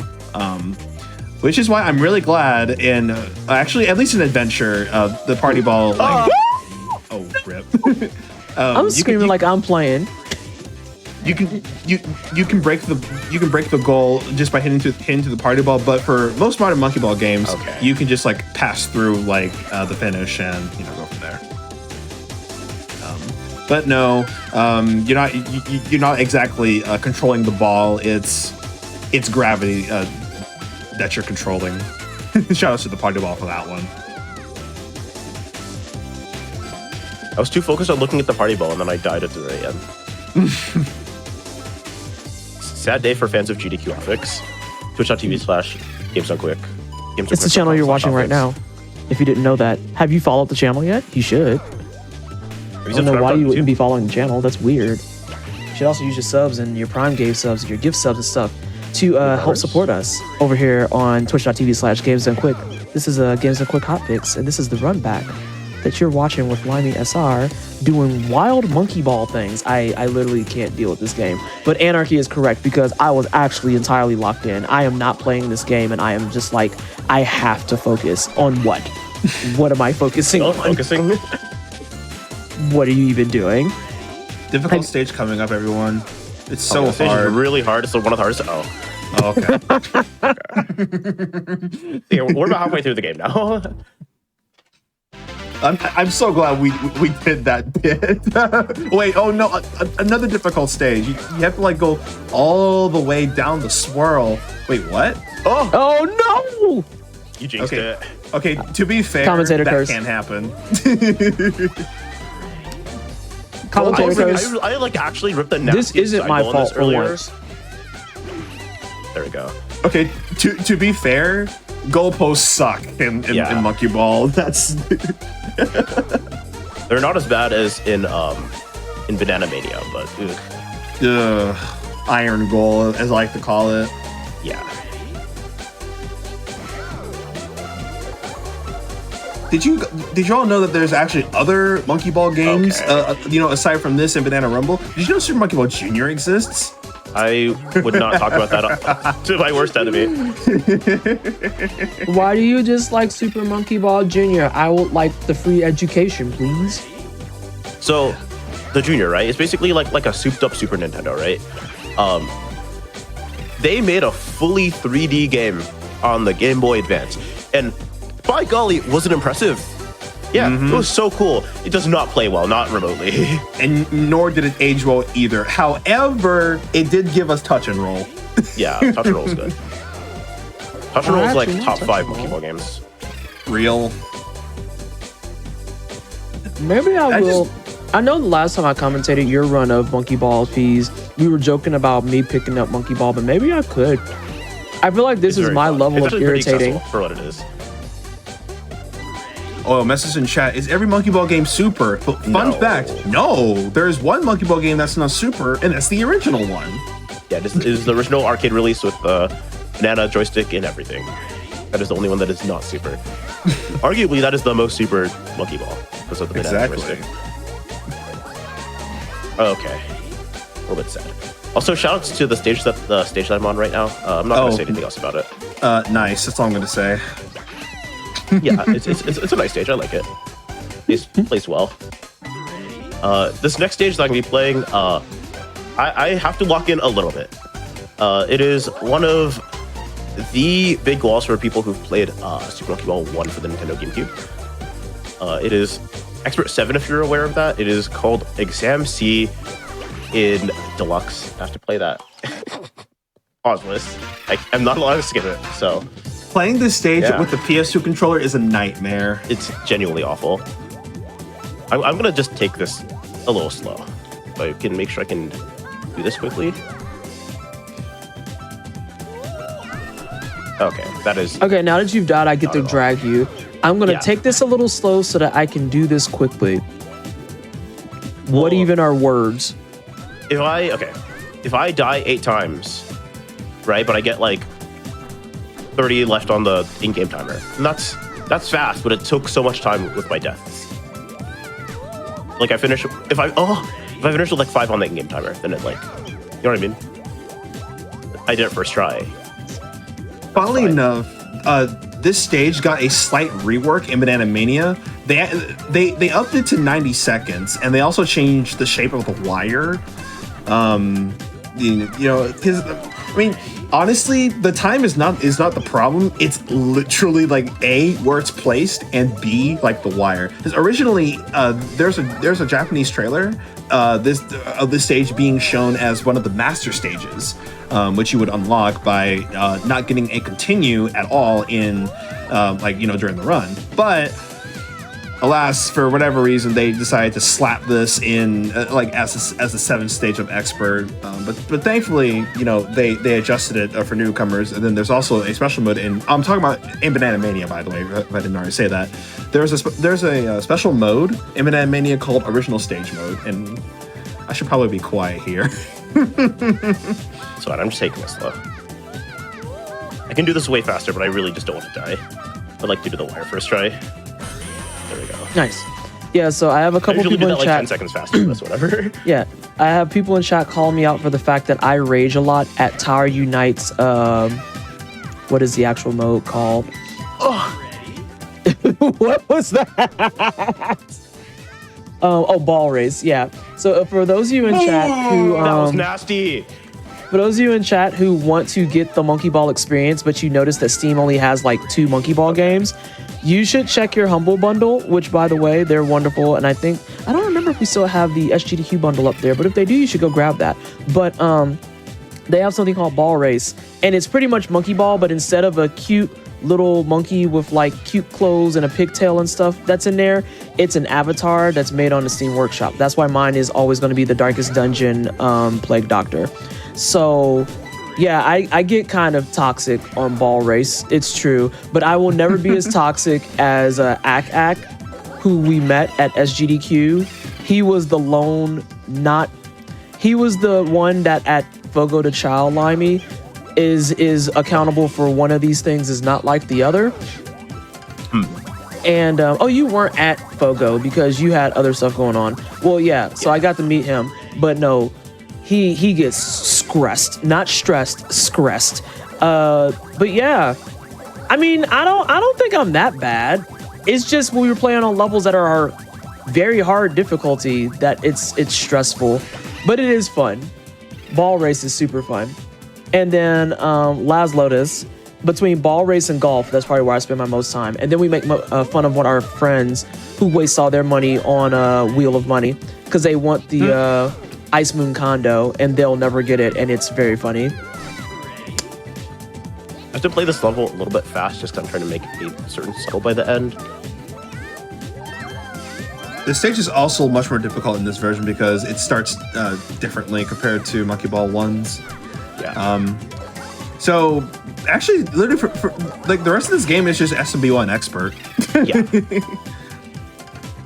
Oh, the SGDQ bundle is up for another week. Y'all should go like snatch that up. It's got a lot of good stuff in there. Sure does. Sure does. Might go grab you that right meow while we watching some heckin' dang Monkey Ball. Oh, this is anxiety. It's not that bad.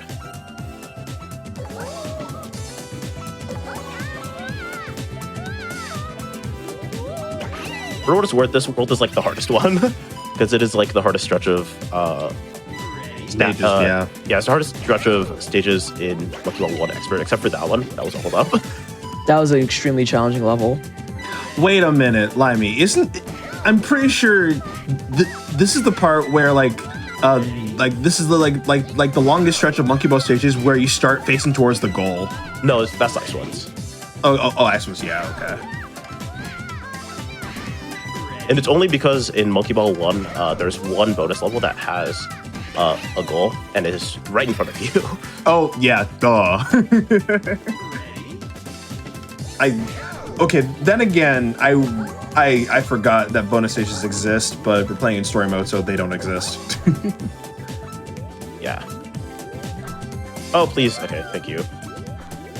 Anarchy, I'm gonna need you to stop bullying me in the mods. Ooh. Oh, Yeah, so in there's that a few more hard strats here. Oh. A couple more of those, like, well, I'm just gonna keep trying the pause strat pause list until I get it. You'll know the vibes. I was gonna say, speaking of vibes, in that there bundle, there's this game. Someone on the stream might be familiar with it. It's called Nickelodeon All-Star Brawl 2. It's in the Humble Bundle for SGDQ. What's that? Nickelodeon All-Star Brawl 2. Are you familiar with it? Yeah, I've never heard of it. Oh, that's weird. Yeah. I thought you would have known it. That's Do you know a People have goat? been saying Do you know a goat named Limey_SR who is kind of cracked at NASB? Not at all. Oh, okay, I see. I do play multiverses, though. Oh my god, you're so gross. You're gross. You're actually toxic on Hotfix. I can't believe this. Well, I just love how my plat fighters move at the pace of like maybe like a snail. Shout out to Sega, by the way. What made you say that? Peas? I literally looked over from the Humble Bundle. Was just like, oh, that's the Sega logo. Surprise! Did you know Sega made this game? No way. Really? Wow. Sega would never make video games. They just make the Dreamcast and that's it. Yo, that's actually toxic. Why? Why did Sega just catch that stray? I'm going to my neutral being like, yo, you're catching strays on Hotfix, bro. Sega knows I love them because I love Monkey Ball. And also, I like 3D Sonic, so. 3D Sonic is pretty good. I'm the only person who will defend forces ever. But go ahead, peace. But speaking of Sega, did you all know that Sega actually made they helped develop a first-party Nintendo game in, I believe, 2003. I think either 2003 or 2004 by the name of F-Zero GX. Never heard of that. You're so filthy. But yeah, unironically though, I do love F-Zero GX. It's so good, but yeah, that's not my racing game. Oh, if I want to play F-Zero GX, I'll just play Mario Kart DS. Wait, I'm looking at chat. Richard has the receipts. Okay, maybe I do. I would say Richard actually ate you up with that. I hate to report that in. I hate to do that to you. That's it's so over. I fear. That's actually toxic behavior. And by the way, chat, if you're enjoying this toxic behavior, don't forget to follow and subscribe to our channel because all that stuff helps with. Oh, that'd be cool. All that stuff helps with. Hold on, I can't focus. Just the way you bounced up, that was so. That's a 2-frame perfect strat, by the way. Oh. And I was close enough to say I almost got it. Oh gosh. Yeah, so subscribe to our channel. Are you gonna do the thing, but on this side? Oh, yes, you are. That's my goal right there. I have a pause rest set up for that. Might just do that pause. Oh wait, I have to say hi to Bobby Berm. Wait a minute. I almost pulled the ultimate boomer move. I started to say out loud what I was going to type. I'm so glad I caught myself. My favorite. But yeah, we're getting into a more chill part of the game somehow. This is World 9, the last 2 worlds of the game. 9 and 10. You say that, and then, yeah. Oh, are we going to play the stage? I don't want to play the stage, but I'm probably going to have to because Okay, I'm going to try it again. This is just RNG. This is just. I'll tell you right now. I boost the beginning of it. Or there we go. Good enough. Yeah. for some reason, I do like a weird like hold up where it's like not actually hold up, and I'm like just outside of the notch. For some reason, it's much more consistent in Deluxe. Oh, speaking Definitely. of which, now there's actually a slight. Hopefully. So, you're gonna do the thing. Hopefully. Maybe. Okay. I got this first try earlier, and I haven't played the stage since earlier. There's like a small like 3/4 of a second time save there where you can kind of just hit off that corner, and then bounce into the goal instead of having to go all the way around. And it like saves almost no time. So, fun fact: this stage on the original version, I should say, there was actually a reflection. Now, on the 360 version, well, if you play this on 360, the backwards compatibility did not port itself too well, so the game just lags. So yeah, this is one of the easier levels on 360. I'll say that. Yeah. So if you would rather do a vanilla Deluxe run, you would just play the original Xbox version because it's much faster. But also you'd be playing with the Xbox controller, which is not that comfortable. Window here. Do you not like the Xbox controller, or is it just for Monkey Ball you don't like it? If we're pausing, it's really bad. Oh, okay. That makes perfect sense. Because of where the start and B button are placed, especially on the original Xbox S controller, it's fine, but not for pausing. So you have to use the Duke in order to get reliable pause frames, which like sucks. My hands are too small for the Duke to be able to play the game. It's just so specific, like the way you're just like, this sucks. Yeah. I've tried.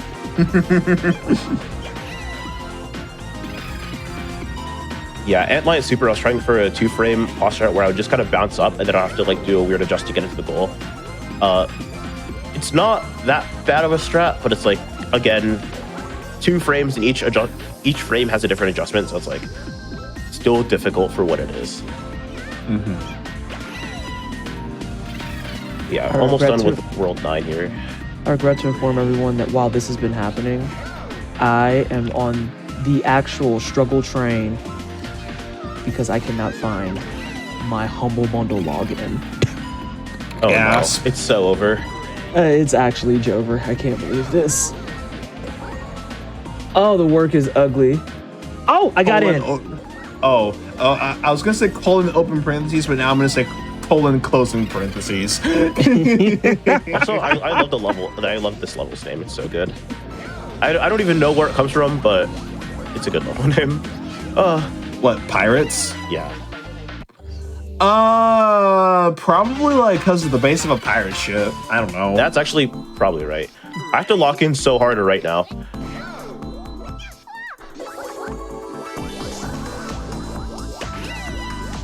You did it. You did the thing. Proud of you. Richard, hide the estimate. Let's change history. Ooh.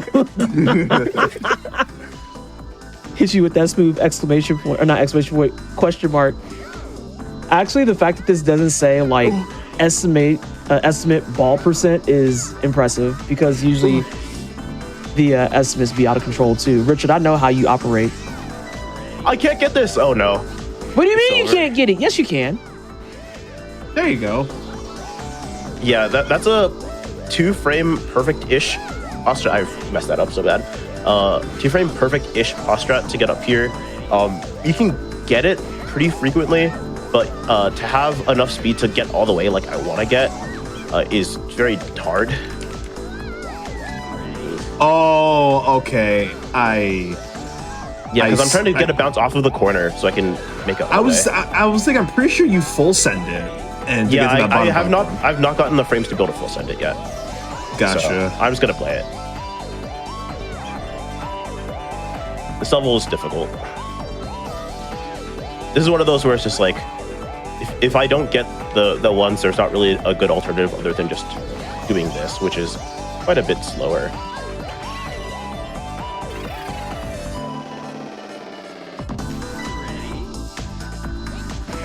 Yeah, I'm seeing in the chat, lock in or log out. Ooh.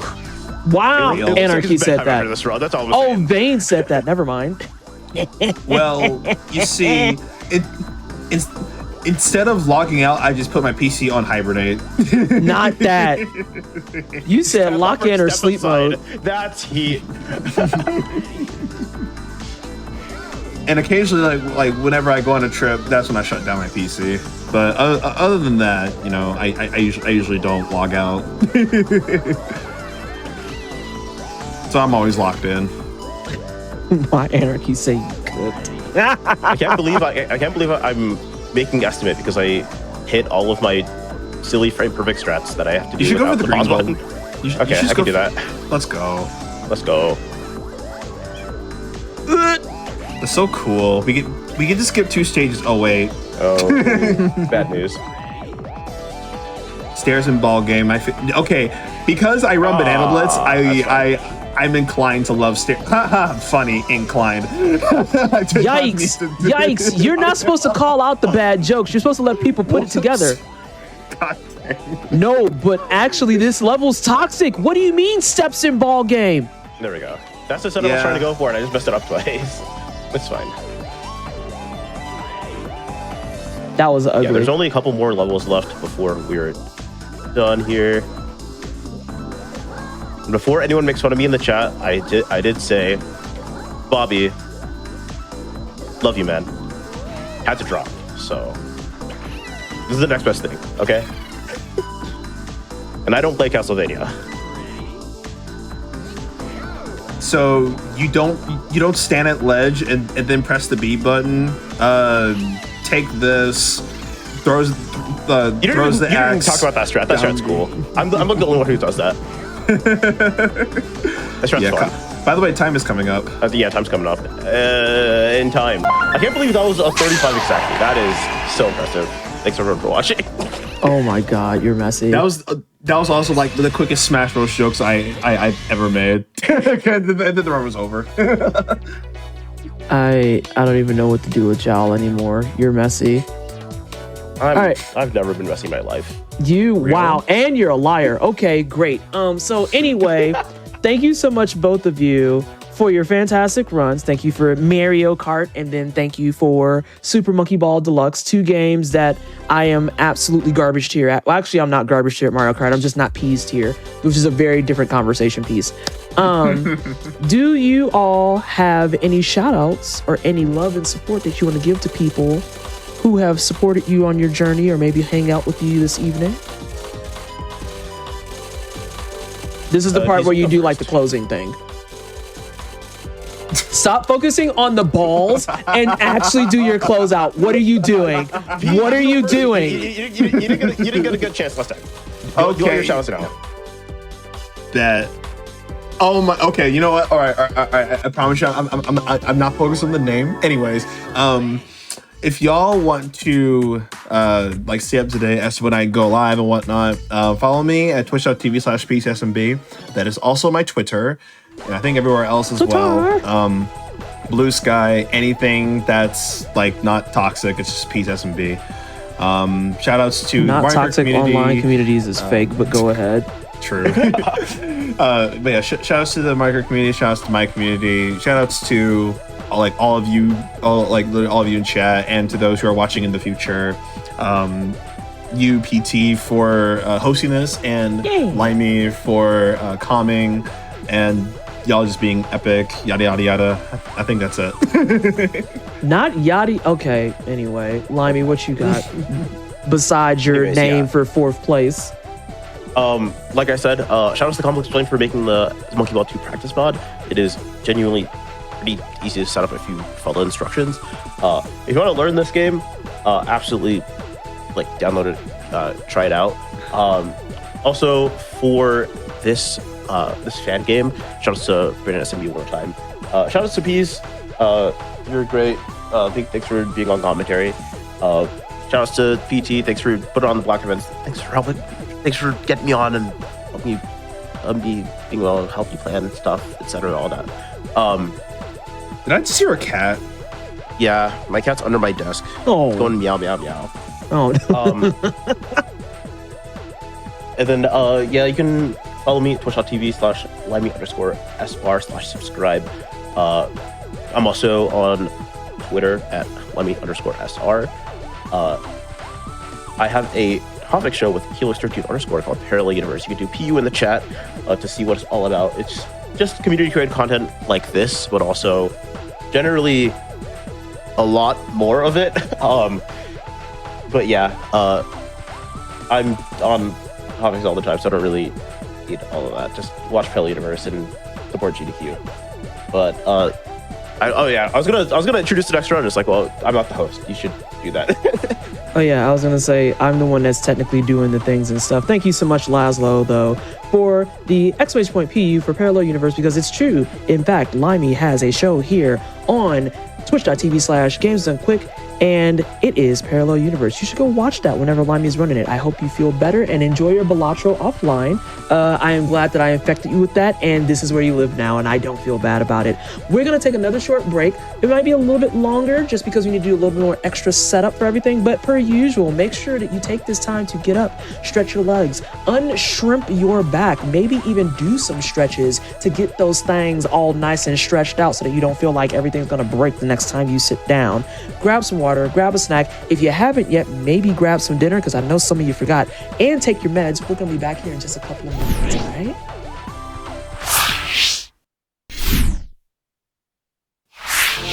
And welcome back, everybody, to the Runback. We're giving you some black runs on GDQ Hotfix while you're waiting for all those wonderful black runs during UBAF. I've been your host, Pleasantly Twisted. You can just call me PT. I'm over here just finishing up some of my own self-care. I had some yogurt with chocolate chips and a little bit of honey. I hope y'all got a snack too, but we're going to keep you from waiting from that extended break. Hopefully you had a chance to go get yourself a really nice snack or a good stretch in, because we are ready for action with Ryan Ford on some Donkey Kong Country 2. And he's going to do my favorite thing in the world, which is beat Mario, because everyone who's seen me host before knows I'm a Mario hater. So Ryan, let's see you beat up Mario. What you got going on over here?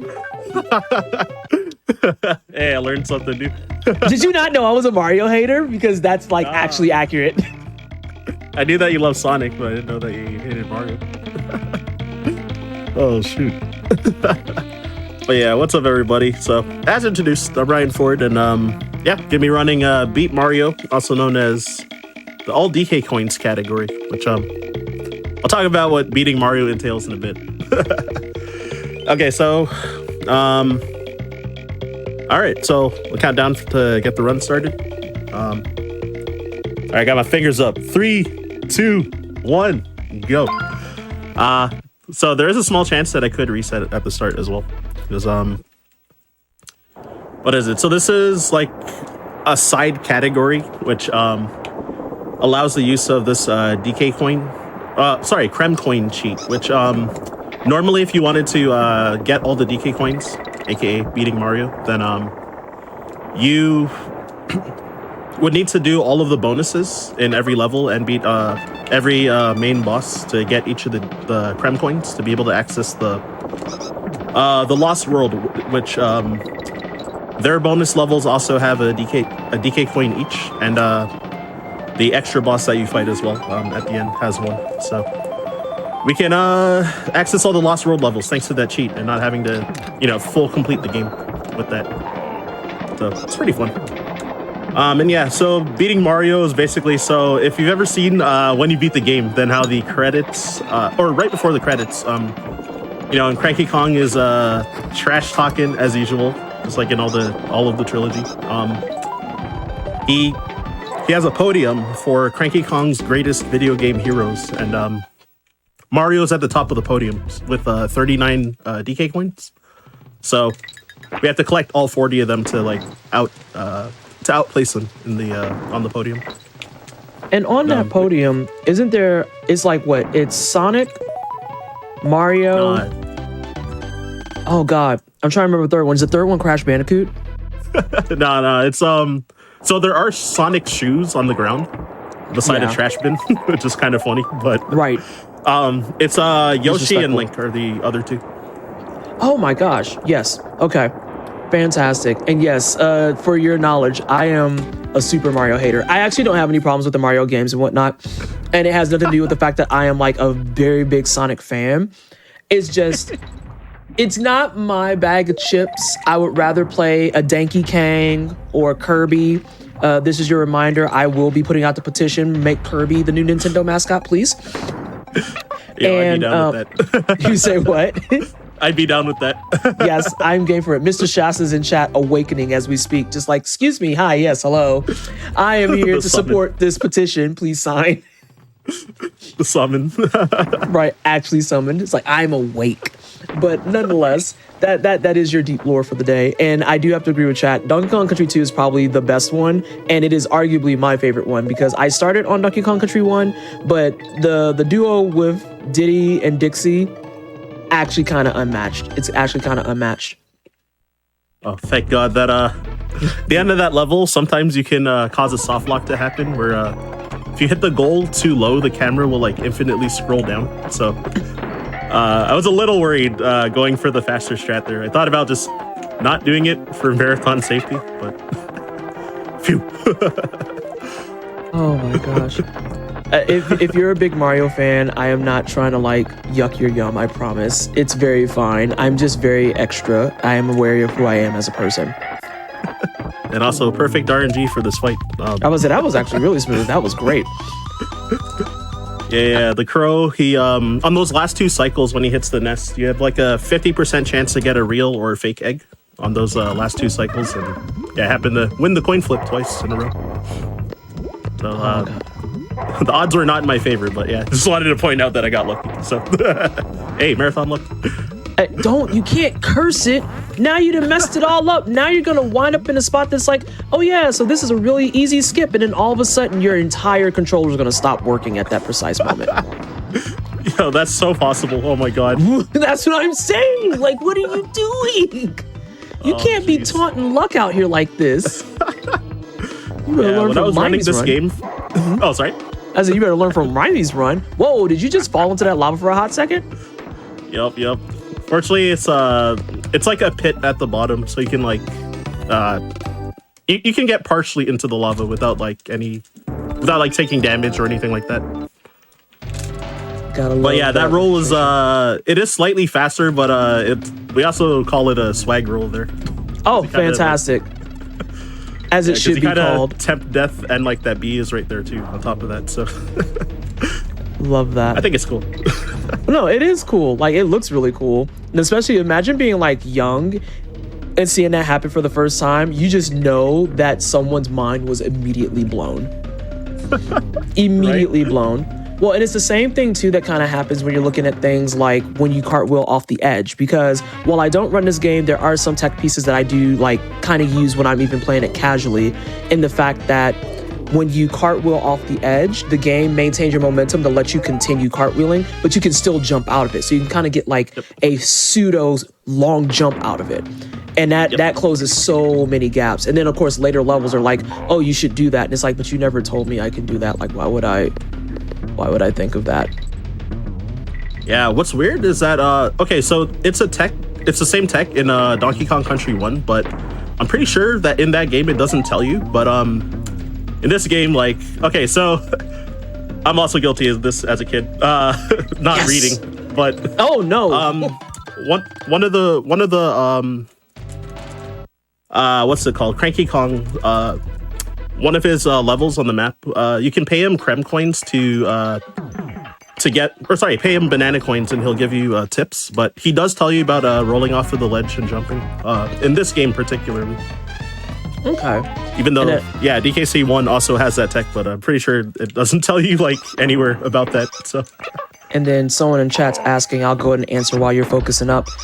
Someone said, what's the Beat Mario condition? So Beat Mario in this category is getting all the DK coins, because at the end of the game, they give you like a 3-person podium that has like, here's first, second, third.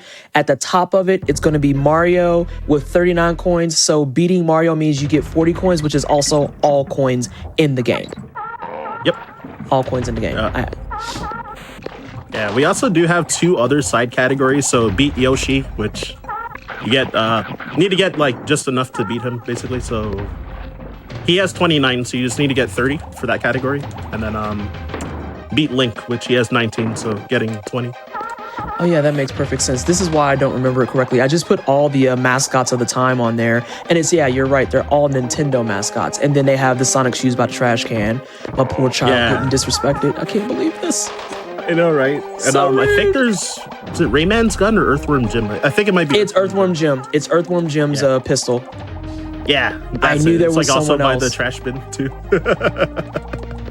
Yeah, it that's says so rude. no hopers with the text because they're like trash talking like the Sega mascots. Yeah, well, it's really funny too because we were talking in other channels elsewhere about advertising in the 90s and how Nintendo once upon a time used to be about that life, because they actually were spicy with their stuff.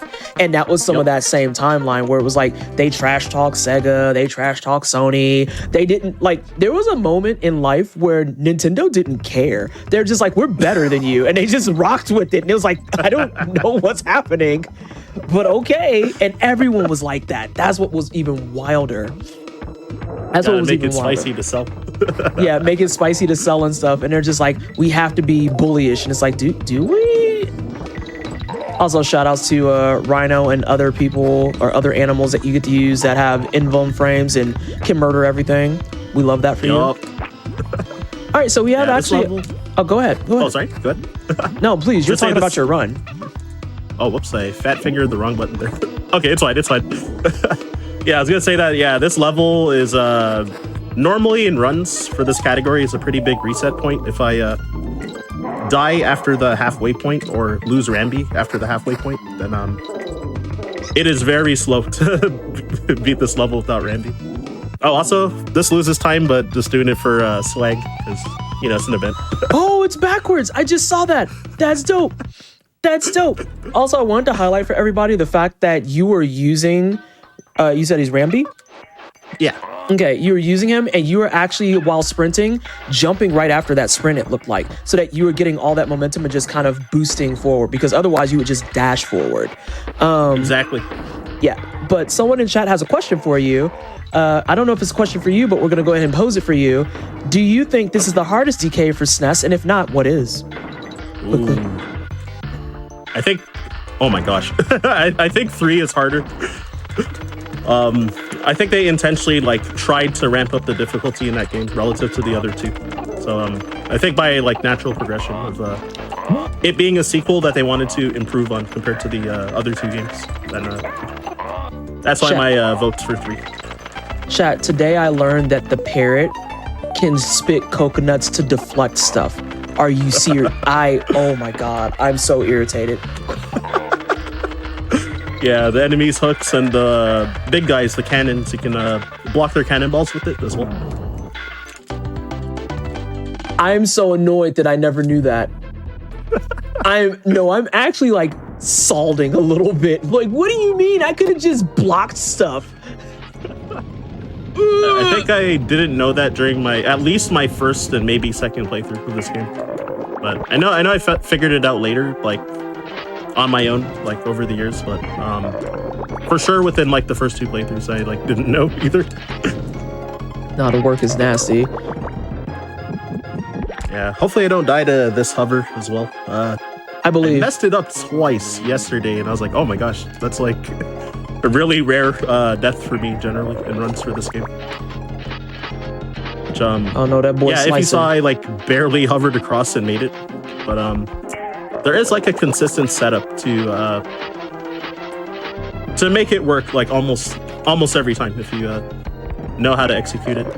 There's a video tutorial on the Donkey Kong Country speedrun wiki. So nice. I just used that and learned. There's like 2 other strats I learned that I would mess up all the time, and then there was one that was just labeled as like, here's the consistent strat, and it's like there's someone like talking about explaining how it works and everything that was like more in depth, and like that one was extremely good. So like I recommend it 100%. Yeah, especially since like those last 2 hits that you had, literally dude just walked into it, and we love it. We love it when bosses walk into killing themselves. Like, let's be very, very real. Let's be extremely real right now. All right. There was like one extra swag thing I wanted to show where could have had Diddy kind of like floating in the air after getting the last hit, but I barely hit that boss slightly too late that I couldn't do it. But it doesn't save time or anything. It was just like a neat little visual thing for swag. Sometimes you just need the swag. I mean, this is a speedrunning event. While we are going fast, swag is also acceptable. Always. We enjoy that. Always is acceptable. We endorse swag. It is always morally correct to have swag. Just saying. Right. Okay, I hope I made this one. It's gonna be close. Okay, I got it. Cool. Oh my lord. Yeah, I love that you have like the extra momentum from the barrel too, just to be like, hey, shoot me a little bit further. Yep. It's very easy to lose time going for that barrel and shooting it if you rotate it too slow. But it's another thing that like, you know, it's such a small thing, but I've like practiced it a lot, so I'm used to it. But yeah, that's definitely one of the ways to improve at something that you're passionate about, right? It's the things that seem very trivial or maybe like kind of boring in the game, like you gotta practice them. Also, I gotta agree in chat with Slayer Super Show with the themes and the music. Somebody else mentioned that the OST for this is a banger. This is probably the only time you will ever get me to say I like being underwater, because the underwater themes are almost always bangers, especially in the Donkey Kong series. And there's also the bonus of the fact that, you know, you don't drown. That's kind of nice. That's super cool. But definitely breathe forever. Yeah, somehow you can breathe forever, and we love that. It's a video game. I should be allowed to breathe forever in every underwater level, but let me not. I think one of the later games, like Bongo Blast or something, I forgot which game, but I'm pretty sure like DK's in like outer space or something, and like is fine without a spacesuit apparently. I love that for him. I love that for him. I thought you were going to say that they actually changed it to where you could drown, and I was going to be like, that's toxic. But that's not toxic. That's actually very good. I love that. Yeah, it's just even deeper, like, not needing to breathe situation. What do you need air for? Air is for chumps. You're fine. Everything is fine. Not for chimps, but for chumps. They're for chumps, correct. Oh my gosh. I can't believe you're trying to set me up for failure. You think I would talk about sweet child Diddy like this? Unbelievable. Absolutely unbelievable. Right? Can't believe this. Yeah, this level... I think... Okay, so it's pretty easy to die when going for the optimal strats, but especially if you're new, like honestly, a lot of the faster strats like don't save that much time, so you could like very easily just kind of coast through the level by like skipping out on some of those rolls that I did to skip like longer gaps and stuff. So they generally save like I don't know, a third of a second or something. So it's like not that much. Wait, why'd that level just... hold on a second. Time out. Time. You got to explain what just happened. I don't know 100% of the details but there actually is a video that was uploaded while we were at SGDQ in the DKC Speedrun Discord that apparently explains why that happens, but I haven't watched it yet. But as far as I know, the enemy, the Cutlass with the swords. So I've been... Oh, I think actually that was the first wrong warp I've done in this category. There will be more coming up later, but so I'm used to an any percent because all of World 1 and World 2 you do wrong warps in like most of the levels. But the properties that makes you wrong warp out of a level, like the way that you've maybe seen in any percent runs, when that Cutlass raises his swords, it has the same properties, but for whatever reason, if you take damage with Dixie and shoot out of a barrel while he's putting his swords upwards, then it like causes the same like things as a wrong warp to happen. But I gotta look up that video to see like what the like full explanation is, because I'm curious, because I have like pretty limited knowledge on how it works. That's fair. Or that's sorry, super why it fair. works, not how. No, that's fair. And like me being a game dev, I could probably make some educated guesses, but that doesn't mean that I'm going to be correct. So I'm not going to do that. But instead, what I'm going to tell you is, while we're talking about videos, this is your reminder, by the way, you're going to be explaining this, that you can go find all of our videos runs from SGDQ. Ryan Ford, who's running for you right now, has a run in that playlist. He also has runs in the Juneteenth and UBAF playlist. You can find all of those over at youtube.com/gamesdonequick. If you want to go ahead and expedite your process, do youtube.com/gamesdonequick/playlist. And that'll take you to all the playlists, so you can get all those runs nice and curated, and you can find all the Ryan Ford that you can handle. Now, what in the world is going on here? What is happening? I love it too. This is like unique to this category as well. So one of the things I love about this category having a bunch of tricks from all the 4 major categories that we run, and then has its own unique things. So the first thing I did at the start of the level was the super jump, which people might know of.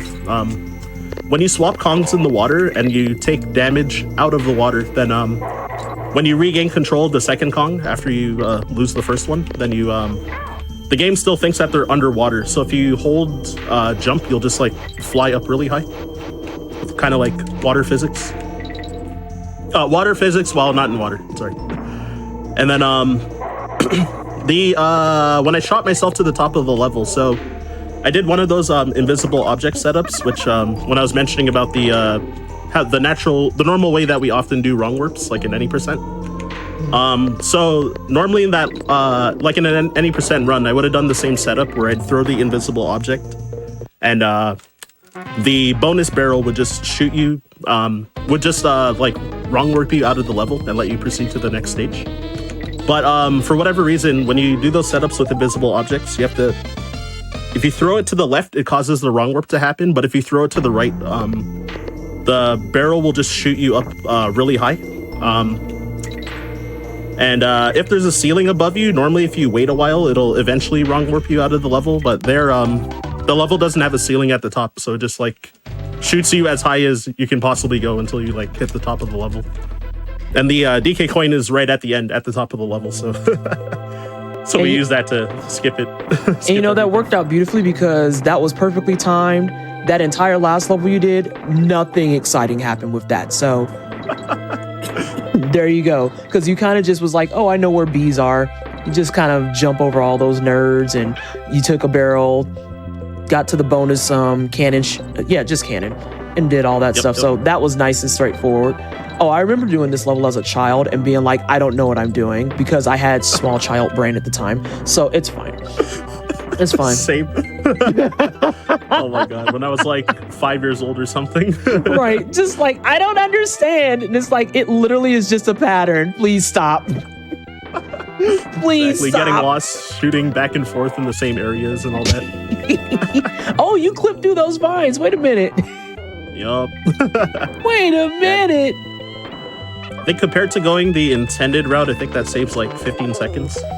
But yeah, the vine clip. So there's a trick that I did in World 2. Oh, and also in the third level of World 1 in this category. Called Team Throw Super Jump. or the big boy. So if you team throw your Kong horizontally into an enemy, and as they're coming back to you, if you jump, let go of the jump button, then press and hold it while you're in the air as they're coming back to you, then it'll give you an extra jump while you're in the air, a really high one as well. So then because of that, you can hit the top of the brambles, which some parts of those brambles don't have a hitbox to damage you with. So then the start of your team throw animation kind of when they start, kind of like throws the Kong like a little above like a ceiling and stuff. So if you throw it at the very top like pixel at the at the brambles, then it kind of clips them through like just a bit that you can squeeze through.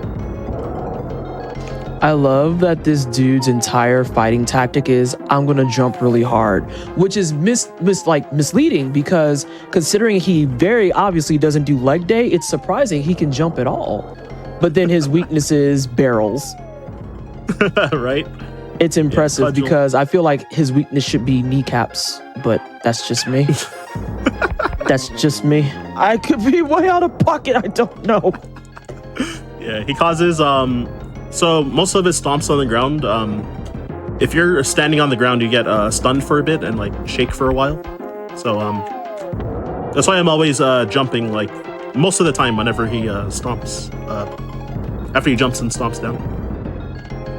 Which is funny because he does a baby stomp to make the TNT appear, and that one for whatever reason doesn't count for you. Yep. Yeah, I don't know why he gives us the free opening with that. But I don't know. It's like he's preparing his jump. He's doing one of those mini squats like you do in the gym, where like you're gonna jump squat and you're not actually squatting, you're just like jumping and lunging down a little bit.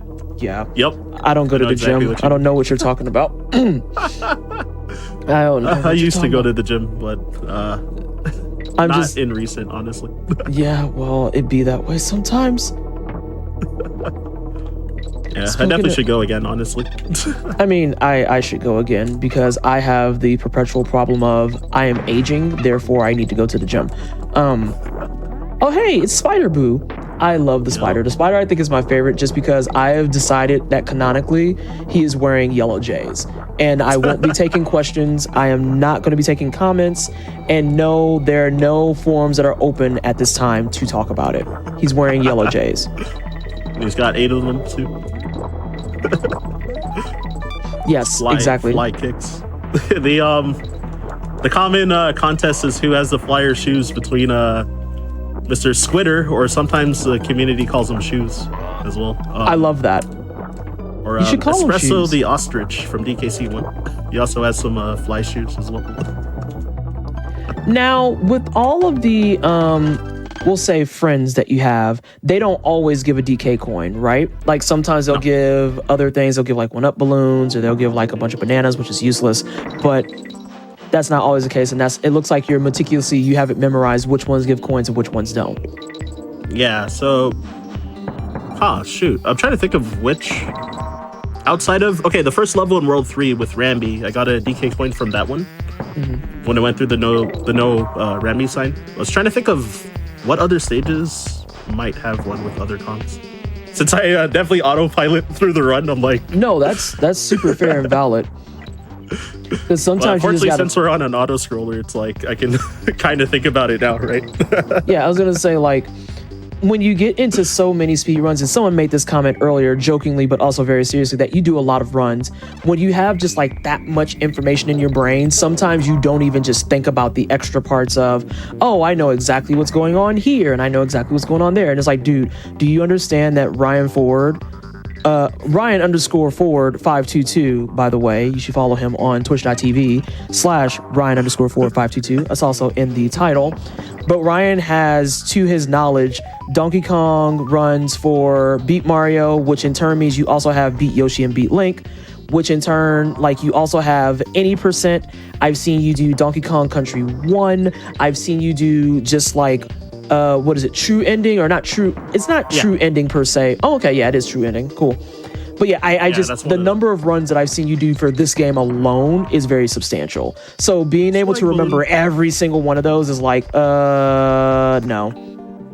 Yeah, there's like, I think I have times on 9 different categories for just this game. So that doesn't surprise me. And I think I named what, 6? Yeah, because there's 3, 4, 5. Yeah, I named 6. So yeah, it's whatevs. And then that doesn't even include like all the Metroid runs that you do, because you got a couple of those categories in games.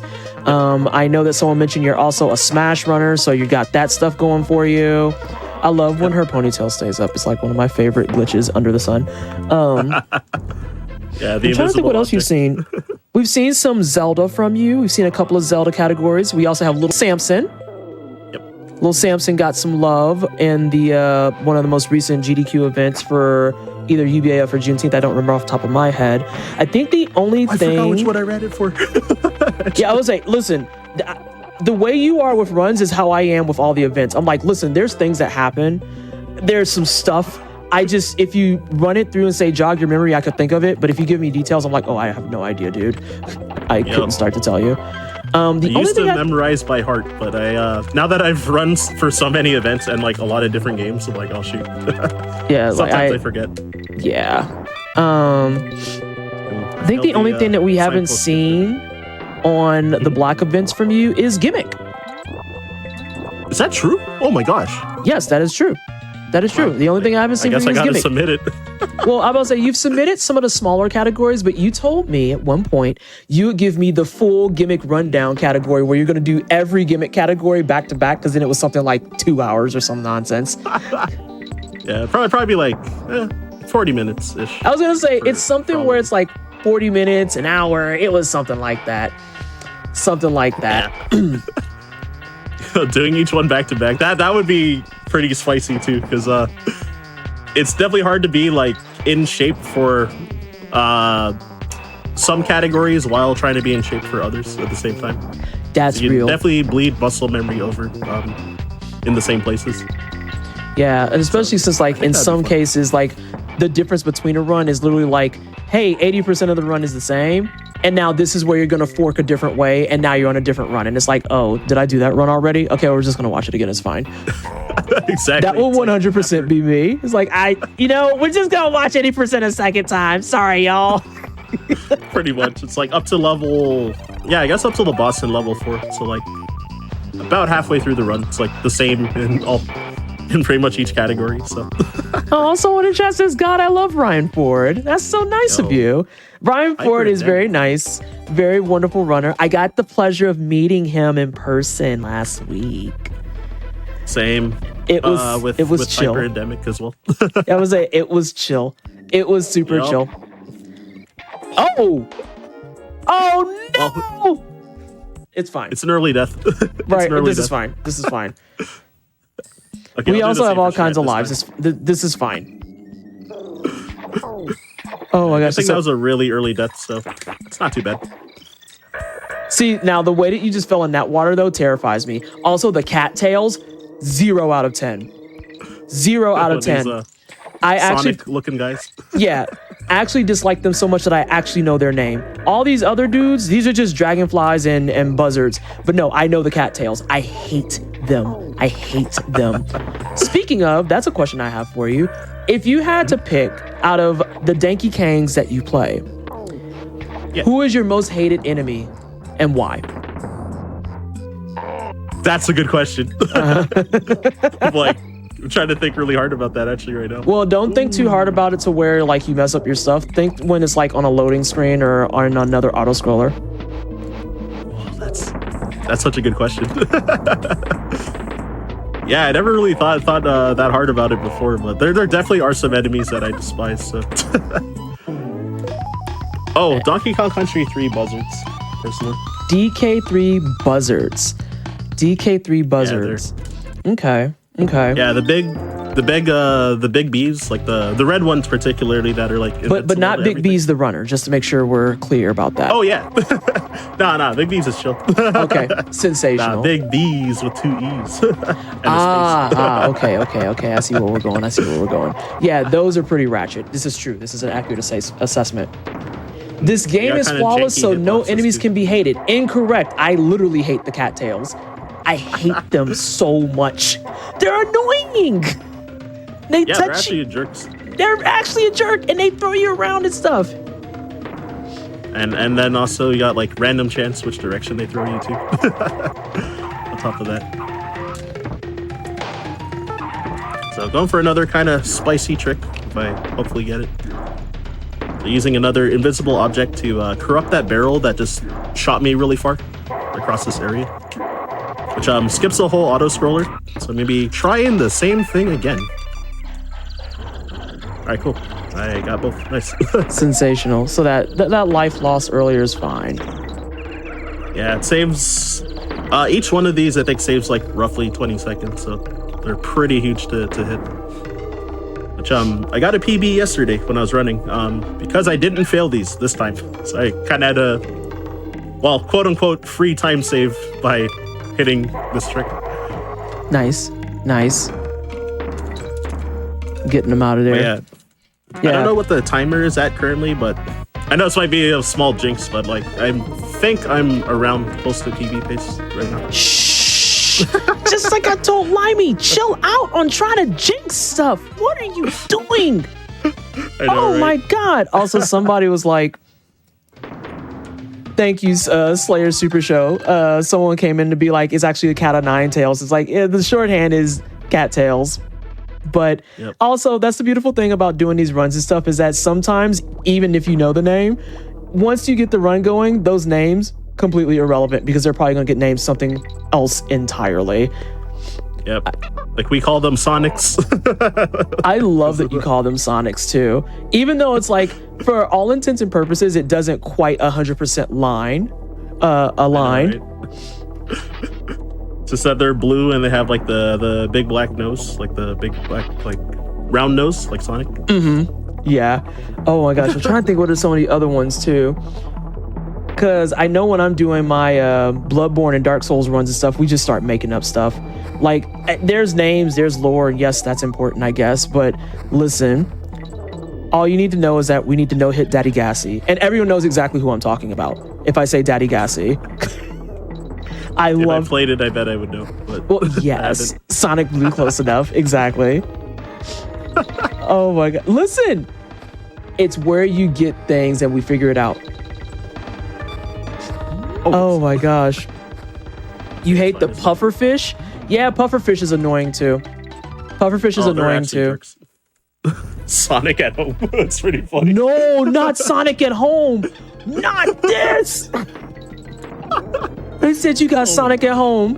No, I'm not gonna say what. I am gonna say what I wanted to say. That's got the same energy as like the original Sonic movie model. Oh my gosh. That's so good. Oh my gosh. Like a frame off on that shot, but I recovered this pretty well, so I'm content with that. That Rhino, someone in chat's commenting about how your Rhino's speed and precision is top notch. And yeah, watching you on the Rhino, I think, is probably my favorite bit thus far, truth be told. Because there's just a lot going on with that's super cool. Like, the Parrot, you get the cool vine skips and stuff, but the Rhino with the dash jump is quality. Actually quality. I'm gonna take a sip real quick. Not Temu Sonic. Next, you're gonna say AliExpress Sonic. If y'all don't stop it. Oh my lord. Get that bum out of here. Especially considering like it looks like a Sonic and Bubsy like hybrid. It's like they couldn't decide who they want to rip off, so just there you go. We're gonna take both of them. Oh my gosh. Now we have both. Now what? It's crossing multiverses. Ugly Sonic is great. Ugly Sonic has legacy, and there's nothing anyone can do about it. You have to put respect on Ugly Sonic's name, depending on what you're talking about. That's the asterisk, depending on what you're talking about. Okay, so now I have a new question for you as you run through this section. Why did you skip that DK barrel to get Dixie back? Why are you choosing to do this solo with Diddy? Up until this point.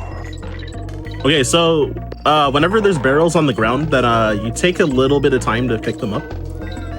And then to like throw them or bash them into an enemy. But because there's that one floating in the air, then since you just jump into it, then it saves a bit of time by just touching it compared to picking one up and throwing it. Gotcha. Okay. Pretty much the only reason. That's fair. That's what I was like. That seems very specific. It seems very, very specific. Ghost Ropes, what's up? For time save, I forget how much it saved. I think it's only like 20 frames or something like that. So like a third of a second, roughly. Hey, all time save Pretty is small. important here. Well, not all of it, but the overwhelming majority of it, we'll say. Yeah, exactly. This game in a lot of categories are pretty optimized as well. So if you're going for like top times, then it's in your best interest to try and squeeze out any reasonable tricks that save a good amount of time. But of course, there's some like things that are probably borderline like not humanly possible that like might save a chunk that we don't go for, like things like that. Now, Leave that to the test. Yes. Now, something interesting about this level that always frustrated me when I was younger was the fact that you did your earlier auto-scrollers and closed doors meant death. Now, all of a sudden, you're on an auto-scroller where you're expected to go through the closed door. And it's like, oh yeah, it'll just open. And it's like, bro, I need some consistency. Also, for the first time ever, I just noticed that each of these ghost bandanas are different colors. Yep. I did not know that. Did not know that at all. To show the difficulty. I made that up, actually. Oh, it's like this was. It's like, how's there difficulty when they're all the exact same? I don't understand. Oh, that was also, terrifying. With those doors, oh yeah, we hit like 0-0 at the end too. So I forgot that. Like, I'm so used to it. I'm like, yeah, this is normal, but it actually. Oh, I was saying no. Why? There is a way that you can slightly mess up your movement there too, where you'll like actually get hit like just barely before you get through the door. So you do have to be careful too with how you jump in that room. Oh, now this is a level 2 that I forgot about. There's a lot of precision and timing that goes on here. So for those of you who have never played Donkey Kong Country 2, I don't know if you can actually notice it, but the leaves that are blowing on the screen, depending on their direction, that's how the wind is actually blowing. So if it's blowing against you, you move slower. And if it's blowing behind you, you move faster, which sounds dope until you go to do a jump and then all of a sudden you're going way further than you expected. Yep. Yeah, the wind cycles are proximity based, so with practice, it's like you know how it's going to blow. Fortunately, because if it was RNG, oh my god, that'd be a disaster. That would be horrendous. Yeah, so it's like based on like where certain points into the level that you reach when the wind will blow a certain way. So I don't know if this question actually did get explained, and it's much more of a general question, so I'll go ahead and ask it, and if you did explain it, I do apologize. The runner probably explained this earlier, but how did he get all those bonus room coins for the special world so fast? Oh, it was the thing you were talking about before. I think it's oh god, what did you say it was? Go ahead. It's an in-game cheat. I was doing some weird movement in the first level that spent probably about half a minute. Getting the to get this one floating creme coin inside when you go like in the indoors part of K. Rool's ship at the start of the game, where that has that letter telling you how he kidnapped Donkey Kong. Then if you do a bunch of like kind of seemingly random movements in there, then in and around that room, then you'll get this one creme coin that actually is worth 75. And that's enough to be able to do all of the Lost World levels, because they cost 15 each and there's 5 Lost World levels. So the perfect 75. Nice. So we have a new question in chat for you, and this is a fun question. So if you need to focus, by all means, go ahead and do so. But I want to just get it out there because I do endorse fun questions. So chat, if you have fun questions, please ask them because I will do my best to get them integrated in. So Raelius says, this game takes place on Crocodile Isle, owned by King K. Rool. If you were stuck there for 24 hours, what would you do? Oh shoot, I almost died. Okay, I'm alive. It's important to know your backups. Oh wow, that's a good question. I like that the continuity for this game is the start of the first level is like where you fight K. Rool at the end of Donkey Kong Country 1. So it's like perfect continuity. Oh my god, that's a good question though. I would hopefully try to find the hoard of bananas that he's keeping, so I can live comfortably at the very least. Just decided to bypass all. It's like, hey, I'm not here to actually do the gaming. I am here for the bananas. That's it. Exactly. That's what I'm here for. All right, had to be careful there because kind of flubbed my movement a little, but better to try and survive rather than to save extra time there.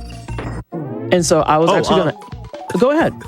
Sorry to interrupt. So that DK coin only flashes for 11 frames and then it goes to the next item. So if you miss that shot, then you have to redo this whole level and it That's loses nasty. like a minute and a half. So That's if you're going for a disgusting. PB, your run's probably dead. Like if you, the devs knew what they were doing. They put like the extremely difficult, like cruel level, and then like, you know, tease you with the DK coin right at the end too. These guys are jerks. What a bunch of jerks.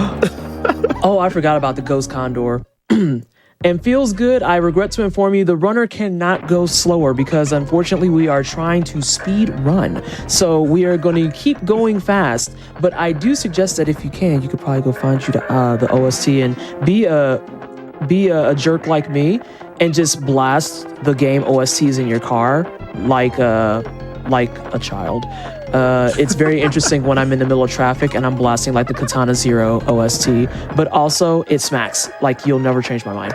So I have another question here from Gumi Ghost. Which animal friend is a favorite aesthetically? We love Squitter and the 8Js, but that's not everyone's favorite.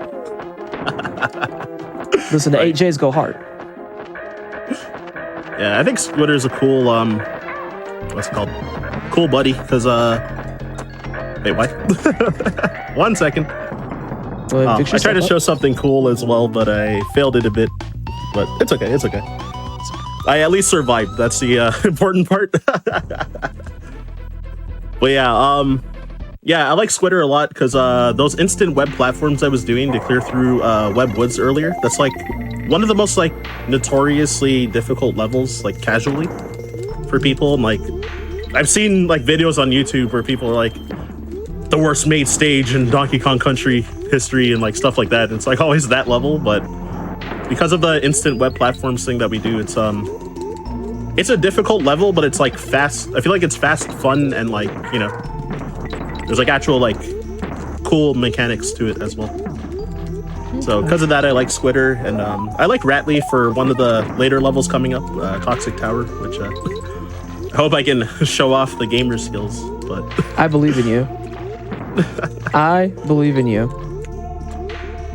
Yeah, here's hoping. Like, I'm usually decently consistent at it, but you know, right there could be the famous last words, but we'll see. So we have another question, if you have the space and the brain space specifically for it, from a very well-known individual in chat, Happy by 3. Ryan, any pro tips if I'm a big nerd and want to learn this game? Also, heck, Ramby, thanks. Thank you. Which I'm Ramby now, so perfect timing. Yeah, advice for if you want to learn to speedrun this game, then yeah, we've got Donkey Kong Country speedrun wiki, and the speedrun Discord as well is like very helpful. I see people reply to like the help and like the strategy sections all the time for like tons and tons of questions for like new runners, veteran runners even, and stuff like that. So between the wiki and the Discord, I 100% recommend both. People are very like welcoming, and they have a lot of good memes as well. So memes are important for a thriving community. This is true. This is very, very true. Yeah, your memes don't have to be dreams. You can simply join a community that will let you embrace them. Unless your memes are not funny, then we can't let those slide. Sometimes people need to know that their memes aren't funny. I stand by. I'm gonna stand on business with that one. So then you gotta put them in their place. Listen, your meme's not funny. I regret to inform you of this. So we have another question from It's Off. Does Ryan like I Donkey almost Kong got this Country one. 3? So I know earlier you might not have been here. Welcome on in if you weren't. And if you were, I apologize, but thank you for lurking. It was mentioned that DK3 is what Ryan feels is the hardest. But the question is, do you like it? It gets a lot of hate, and this individual does enjoy it. It's so true. I like it a lot, personally. Okay. I do want to try to speedrun it. I've been saying this for the last, 2 years at this point, that I'm going to learn it. I learned a small amount of any percent, but I haven't finished learning it yet. But eventually, it's in the works. I just have so many games that I've been running that, kind of spread myself thin a lot with trying to do it all. You know how it is. Listen, busyness knows no bounds. Also, we see some love in chat for, it looks like Ratley saying that they're pretty good with them as well. And then we've also got a little bit of love for Perry the Parallel Bird. But I have, also we got some love in chat. We also have some love in chat from Just John Gaming saying, Ryan, you're doing an amazing job. Keep it up, brother. Hey, thank you. Hell yeah, brother. Sorry, that was me being corny. I apologize. Speaking of bad memes, don't take meme advice from me ever. I am a very, very unfunny person. Please don't ever listen to me. That's not true. I've seen the tweets. What do you mean? Not you calling out the Twitter. Whoa. Hold on a second. The tweets are fine. Oh my. Oh, and then in terms of, go ahead. A little bit. Oh, I get to chuckle a little bit sometimes. So. This is fine. Also, in terms of people asking about how to get started, there was a comment made about how there's a site called DK Atlas, which provides full maps of each stage in Donkey Kong Country 2. So very important. Very, very big W on that, because if you're very analytical and you need the information, absolutely look at your maps and get that stuff all kind of played out in your head. I'm one of those types of learners where I need to see maps so I can know exactly where I'm going with stuff. Yep. And yeah, I've got, what is it? I think it's, what's the wiki called? I think it's dkcspeedruns.com. I actually forget. I just usually click the thing in the Discord to find it. So I've never actually typed out the website. There's a secondary name for it, but I am not allowed to say that on stream. So Oh no. That links to the wiki. So. Oh no. Yeah. Well, also, while we're here, if you're enjoying the run, enjoying the commentary as well, make sure you follow Ryan over at twitch.tv/Ryan_Ford522. The name is in the title. It's in the pin. We're going to say it again before he heads out for the evening. Everything's going pretty well thus far. But if you're enjoying this type of stuff, Ryan does speedruns on his channel all the time. So you can always catch him practicing speedruns, learning new speedruns, and just doing cool stuff. Make sure you go follow that channel. Please, K, thanks. We do have we have another question. Go ahead. What are your favorite songs in all of the DKC games? Oh my gosh, I had this list before, and I forgot off the top of my head now. I like for this game, it's, oh my gosh, I like every song, but what's it called? Is it Disco Train? The Target Terror level, like the circus looking levels with like the minecarts and the tents and stuff in World 4. Okay, so I'm not sure why I keep failing this wrong warp this week particularly. Sometimes the warp is just not in the cards. Yep. I am very familiar with this as a Soulsborne challenge runner. Some days it just don't be that way. It just don't be that way. Oh, yeah, it's weird. I've had so much consistency with this trick, and then so I had a long stream yesterday where I was grinding this run for the showcase pretty much, but I failed it more times in runs yesterday than I have in 2 years at this point. yikes. And I failed it again. So yeah, I don't know what's wrong with me now with that. That's okay. Like I said, sometimes it just be that way, TM. I know I was feeling a bit of a way when I did my Bloodborne Hitless showcase, even because I had practiced so much for it and got to a point where we were almost doing consistent no hits across, out of the 8 bosses, probably 6 of them.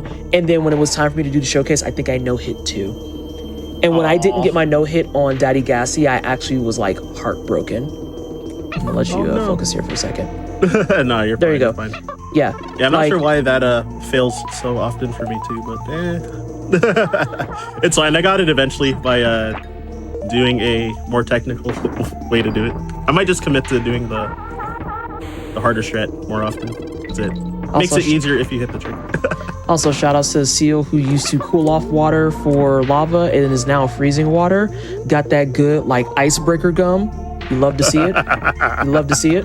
Oh my gosh, I'm stealing that icebreaker gum.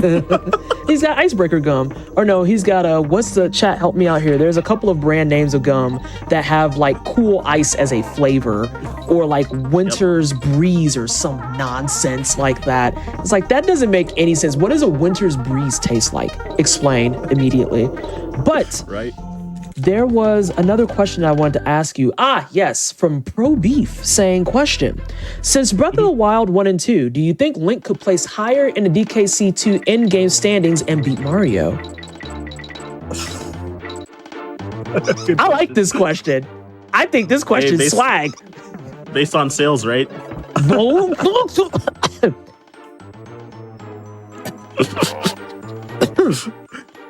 I think it's possible now. I don't know. I think Mario's still a more popular franchise, though. But we're not asking about popularity. We're asking about whether or not Link has it in him to surpass Mario. Period. True. Yeah, because, yeah, because Mario does have like low key a lot of like. I was gonna say world-breaking feats, but I was like, wait, that's not true. It's but kind of like anti-physics feats. So I'm like, I'm being too like nerdy and analytical about it now. Well, if it makes you feel any better, chat has us covered because the gum I was thinking of was Winter Fresh. That's it. You see those commercials like the Seal has Winter Fresh on deck, locked in. Gotcha. Yeah, right. I've seen those commercials a lot when I was like preteen and like early teens and stuff. That tracks. He knows how it feels to chew 5 gum. Listen, I'm gonna just go ahead and say something controversial. 5 gum sucks. Like, it sucks. I've had it. Huh? I agree. It's actually garbage. Like, I don't know who got the promo and marketing for that, but yeah. And yes, Corpus, as someone already answered in chat, this is basically all DK coins, but the category is called Beat Mario because of that. Yeah, because he beat him in the podium at the end. Assuming I don't forget a DK coin somewhere, which could happen. Well, if I distract you, feel free to be like, Vanessa, shut up. No, you're fine. No, the first visit of this level, when I failed that Castle Crush rung, if I got that first try, I think I would have still been on PB pace because I told you burnt yourself up. You burnt yourself up. You can't be doing that. You can't be taunting the gods. They don't need to know that you're actually thriving, okay? That's not information they need access to. Yeah, I think I legit went into the barrel like a single frame too early or something. So I'm probably gonna watch back the VOD because it like looked fine, but I have no idea why it didn't work. So yeah, gotta iron out that if you want to get better, iron out the mistakes and stuff. Yeah, it's always the practice. Always with the practice. Good old invisible wall. We love to see those. Yeah, the occasional secrets where there's just like maybe a single banana that's like pointing to like in the wall, and you're like, I wonder what's there. Why is there a banana there?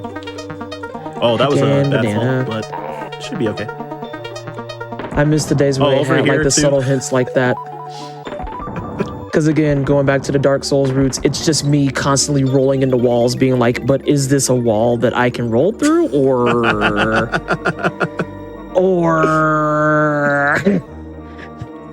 it's a problem. Oh, that was actually nice that you was able to skip all those chains. Yeah, like rolling down. Nice. And yeah, when you roll, go ahead. No. Talk about your game, please. When you're rolling off of a ledge, then you're automatically moving forward during your roll. So I had to kind of like wiggle in between the gaps to like not hit the wall. Because if I wasn't holding forward, I'd just like go straight into the wall, and then it kind of ruins the roll going downwards. Here's the snake stuff I was talking about. Snake bro. And then just to make sure, Alice, for your question, is this a kind of glitch that could be stumbled upon accidentally? The glitch that you're referencing, were you talking about the wall bit, or were you talking about something else that we have passed? If it is passed, I apologize for not catching it sooner. Oh, I just realized that water was green. Yeah, Toxic Tower. That's the name of the level. Also, Mentos gun is pretty good. Mentos is pretty decent. It's pretty decent. Mentos. Eat fresh? Wait, is it? No, it's not. Oh, wait, that's Subway. Whoa.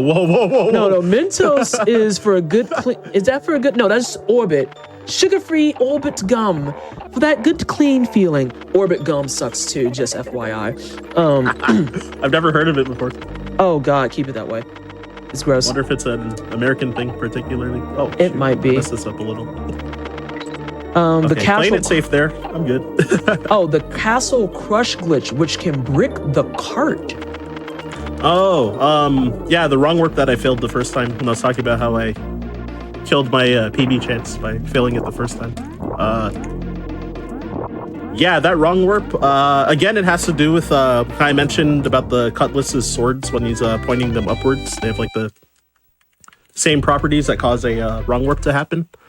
But by taking damage and dying there, then for whatever reason, when you die from that and take a hit, then it causes like the wrong warp to happen. I still don't fully know why, I just know how to do it. This is, again, fair and valid. By the way, Street Fighter 6 Andre, thank you so much for reminding everybody that you should absolutely subscribe to this channel and support Hotfix. You can do that with your Prime subs, you can do it with bits, you can do it with gift subs. Every time that you do something with those items that I just named, you are supporting this channel and making sure we can continue to do fun and cool shows like what you're watching here, which is, again, the Runback, or as I regrettably didn't call it, the Run Black, where we're showcasing black speedrunners to kind of help you scratch that itch before we get ready for UBAF in 2025. Nope. Give us the love, y'all. I did see Astral J, who is pretty regular in my chat. I saw them cheer 200 bits earlier, maybe like a half hour ago. All right, nice. So, thank you so much. Thanks for supporting GDQ. Of course, please. We want to see more cool stuff like what we're doing here. Then you can have more moments where you have messy commentary like what we did earlier with Mario Kart 8 and with Monkey Ball. Or you can have more interesting and in-depth commentary and pseudo-interview opportunities like what we're doing right now with Ryan Ford. By the way, if you have any... No, seriously, this has been great. Very true. Because you're fantastic at the run. You know what you're doing. You know what you're talking about with all that stuff. And you know how to commentate. But I think it's been really nice to actually get some fun questions about, hey, let's dig into the brain of Ryan Ford and Donkey Kong. What are some of your favorite things? So again, if you have any questions, we are coming into the end of the run. We're getting close. We're getting close.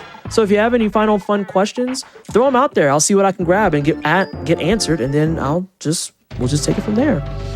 And thank you so much for the there's this level and then the final boss. So there's not much left for the run at this point. Let's see if there are any other ones. Oh, we're still talking about like Mentos the Fresh Maker. That's what it was. Mentos the Fresh Maker. Also, thank you. That was it. Richard, you out of pocket for that comment. No, because Richard said Subway, Mentos, same difference. Wow. Wow. Yikes. Y'all, I don't close. Also, can we get some love in chat? BT dubs. BT dubs for tech homies? Can we get love and chat for tech homies and tech crew who keep this joint running, keep things well-oiled, situated, help us with our tech issues, help us with our internet issues, the whole nine? They're the reason that we're live right now, getting the things and stuff, like getting that entertainment that you're enjoying on your Thursday night, getting ready for your weekend, and getting ready for that extra long day Friday, because you know Friday the last day, so you're just going to be tired and ready for the day to end. Disrespect the Mentos. 5 Gum had the extreme marketing to appeal to teenage boys. You know what? That makes sense, Matt Twick. That makes so much sense. It seems like intense and sporty and stuff. Same energy as Axe body spray. Thank God I didn't get grabbed by one of those Sonics. Oh my gosh. I was a little on edge about it. No, it's I synced them. I forgot that they were in this level. In this level, they're particularly dangerous because they can literally just throw you into the lava. It's dreadful. When when you get grabbed, they sometimes just like happen to slide enough to fall off in the lava with you. Whoa! It's like No, It's actually so like aggravating when that happens. that's actually toxic. Wow. Wow. I don't think I've ever had that happen. I'm grateful for that. But if I saw that happen, I would probably throw up a little inside. Yeah, if I messed up any of the strats right before getting to this bonus, I might have had to rely on hoping that they would throw me into one of the barrels to get to that bonus. And there's a chance that could have happened where they might have just like dragged me off like with them. Like I've had it happen like more times than I care to admit. So No, it be that way sometimes. Again, that's speedrunning life in a nutshell. Also, somebody asked, what are the weekend plans, everyone? I'm gonna keep it a stack with you, Hermie-ish. Here in Denver, it's 100 all weekend. I am staying inside in my air-conditioned homes. I'm not going anywhere. It's so hot. It is so hot. It's so ridiculous. I can't even do like a daily walk right now. I'm in shorts and a tank top. I do a lap around my apartment complex and I'm like, bro, I'm sweaty. What is happening?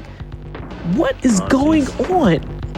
All right. over here in Toronto, it's so humid, even though like Blech. the temperature's like not that high. So I feel that about like getting sweaty, like just going for a walk and stuff. Oh my gosh. Right. I'm like, I think about outside and I'm sweating. Like, this is disgusting. Right? Absolutely foul. And yeah, this boss, I guess I get to do the easier version in this category since I happen to be leading with Dixie for this fight, so you can kind of hover over a lot of stuff. Right. Compared to if you're running like true ending, then you're probably going to be Diddy during the fight, so it's like a little tighter, I guess. Is that because you would only have Diddy available? Yeah, because you would wrong warp in that time, by the way. Oh, fantastic. It's time. Sensational. I was just rambling for so long that I No, forgot. it's fine. It's fine. Oops. I feel like I completely missed most of this fight too, because I know this fight and I was like, wait, was that the last one? Oh, that's the last one. Yeah, we was really out here just vibing. Yeah, because in this category, with K-Rule 1, you just get a Creme coin, which, because I used the cheat, I don't need it from him. So then, we don't fight K-Rule 1 at all, and just go to K-Rule 2 right away. Because he has the last DK coin that you need. And, Which makes perfect sense. Yeah, the fight's just one really long cycle that's like a minute and 15 seconds, something like that. So if you miss the throw on that cycle, you have to do the whole cycle again. So that's also like a run killer if you like flub the throw at the end. Gross. All right, so we have all I threw this. it really late on purpose just to like make sure I didn't miss. Because I've done that in a couple marathons where I like missed the throw and had to do the cycle again. Where I'm like, oh, time's coming up in like 5 seconds, and then JK. lose a minute. So, All right, so how close were you to PB? Right now on the timer, it says 1 hour, 1 minute, and 13 seconds. behind by, wow. So my PB that I just got is 1 hour and 18 seconds. Prior to that, because I just PB'd yesterday, prior to that, my PB was 1 hour, 1 minute, and 17 seconds. So, So it's the second place PB. It's diet it's PB. my second fastest time ever in this category. Currently. Fantastic. And that was even with like a couple of flubs here and there. So I think that's great. I think that was wonderful. I'm going to see if we have time for 3 deaths one. or 4 deaths. Yeah, I'm going to see if there's like one more question in here. And I have to choose between two because they're both kind of ridiculous. Okay, I'm going to put it like this. Do you want to talk about food or sleep? Oh my gosh, both sound great. So You got to pick one. all right, food. Since I'm gonna be Food. awake for a bit. All right, fantastic. So Shinkari asked, if you have 2 lasagnas and you stack one lasagna on top of another lasagna, do you have one tall lasagna or 2 lasagnas? Oh my gosh. I feel like both sound right, but then again, I guess the bottom of a lasagna is like different from the rest of the layers. So, I guess it is like, I would still call it 2 lasagnas. You still think it's 2 lasagnas? I mean, what if they have perfect layers though? Like they have a perfect layer of like noodle, cheese, sauce, meats, noodle, cheese, sauce, meats. In that It case, doesn't I think change. it's a tall lasagna. See, so then at that point it's one tall lasagna. So if your lasagna is consistent, it's one tall lasagna. If it's inconsistent, it's 2 lasagnas. See, Tag and I are on the same page. We're on the same page.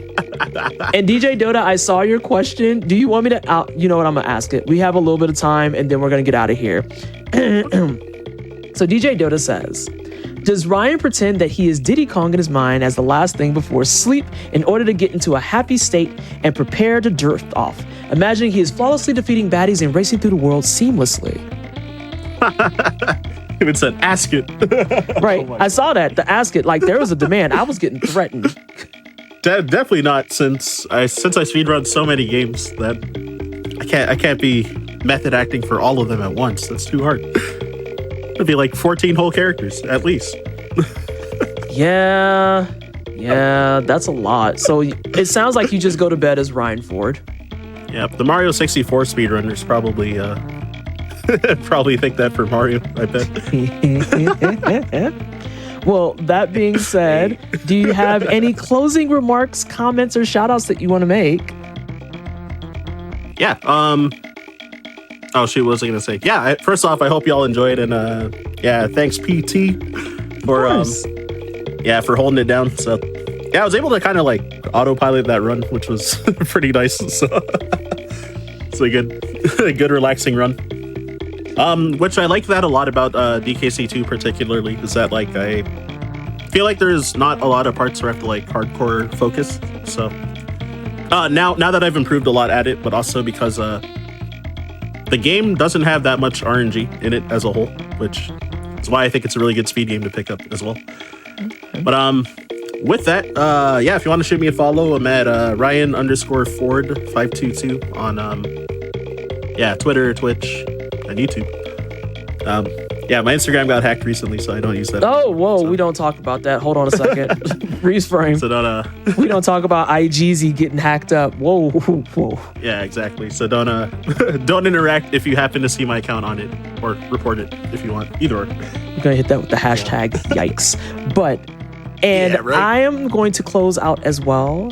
I have been your host, Pleasantly Twisted. Again, you can refer to me as PT.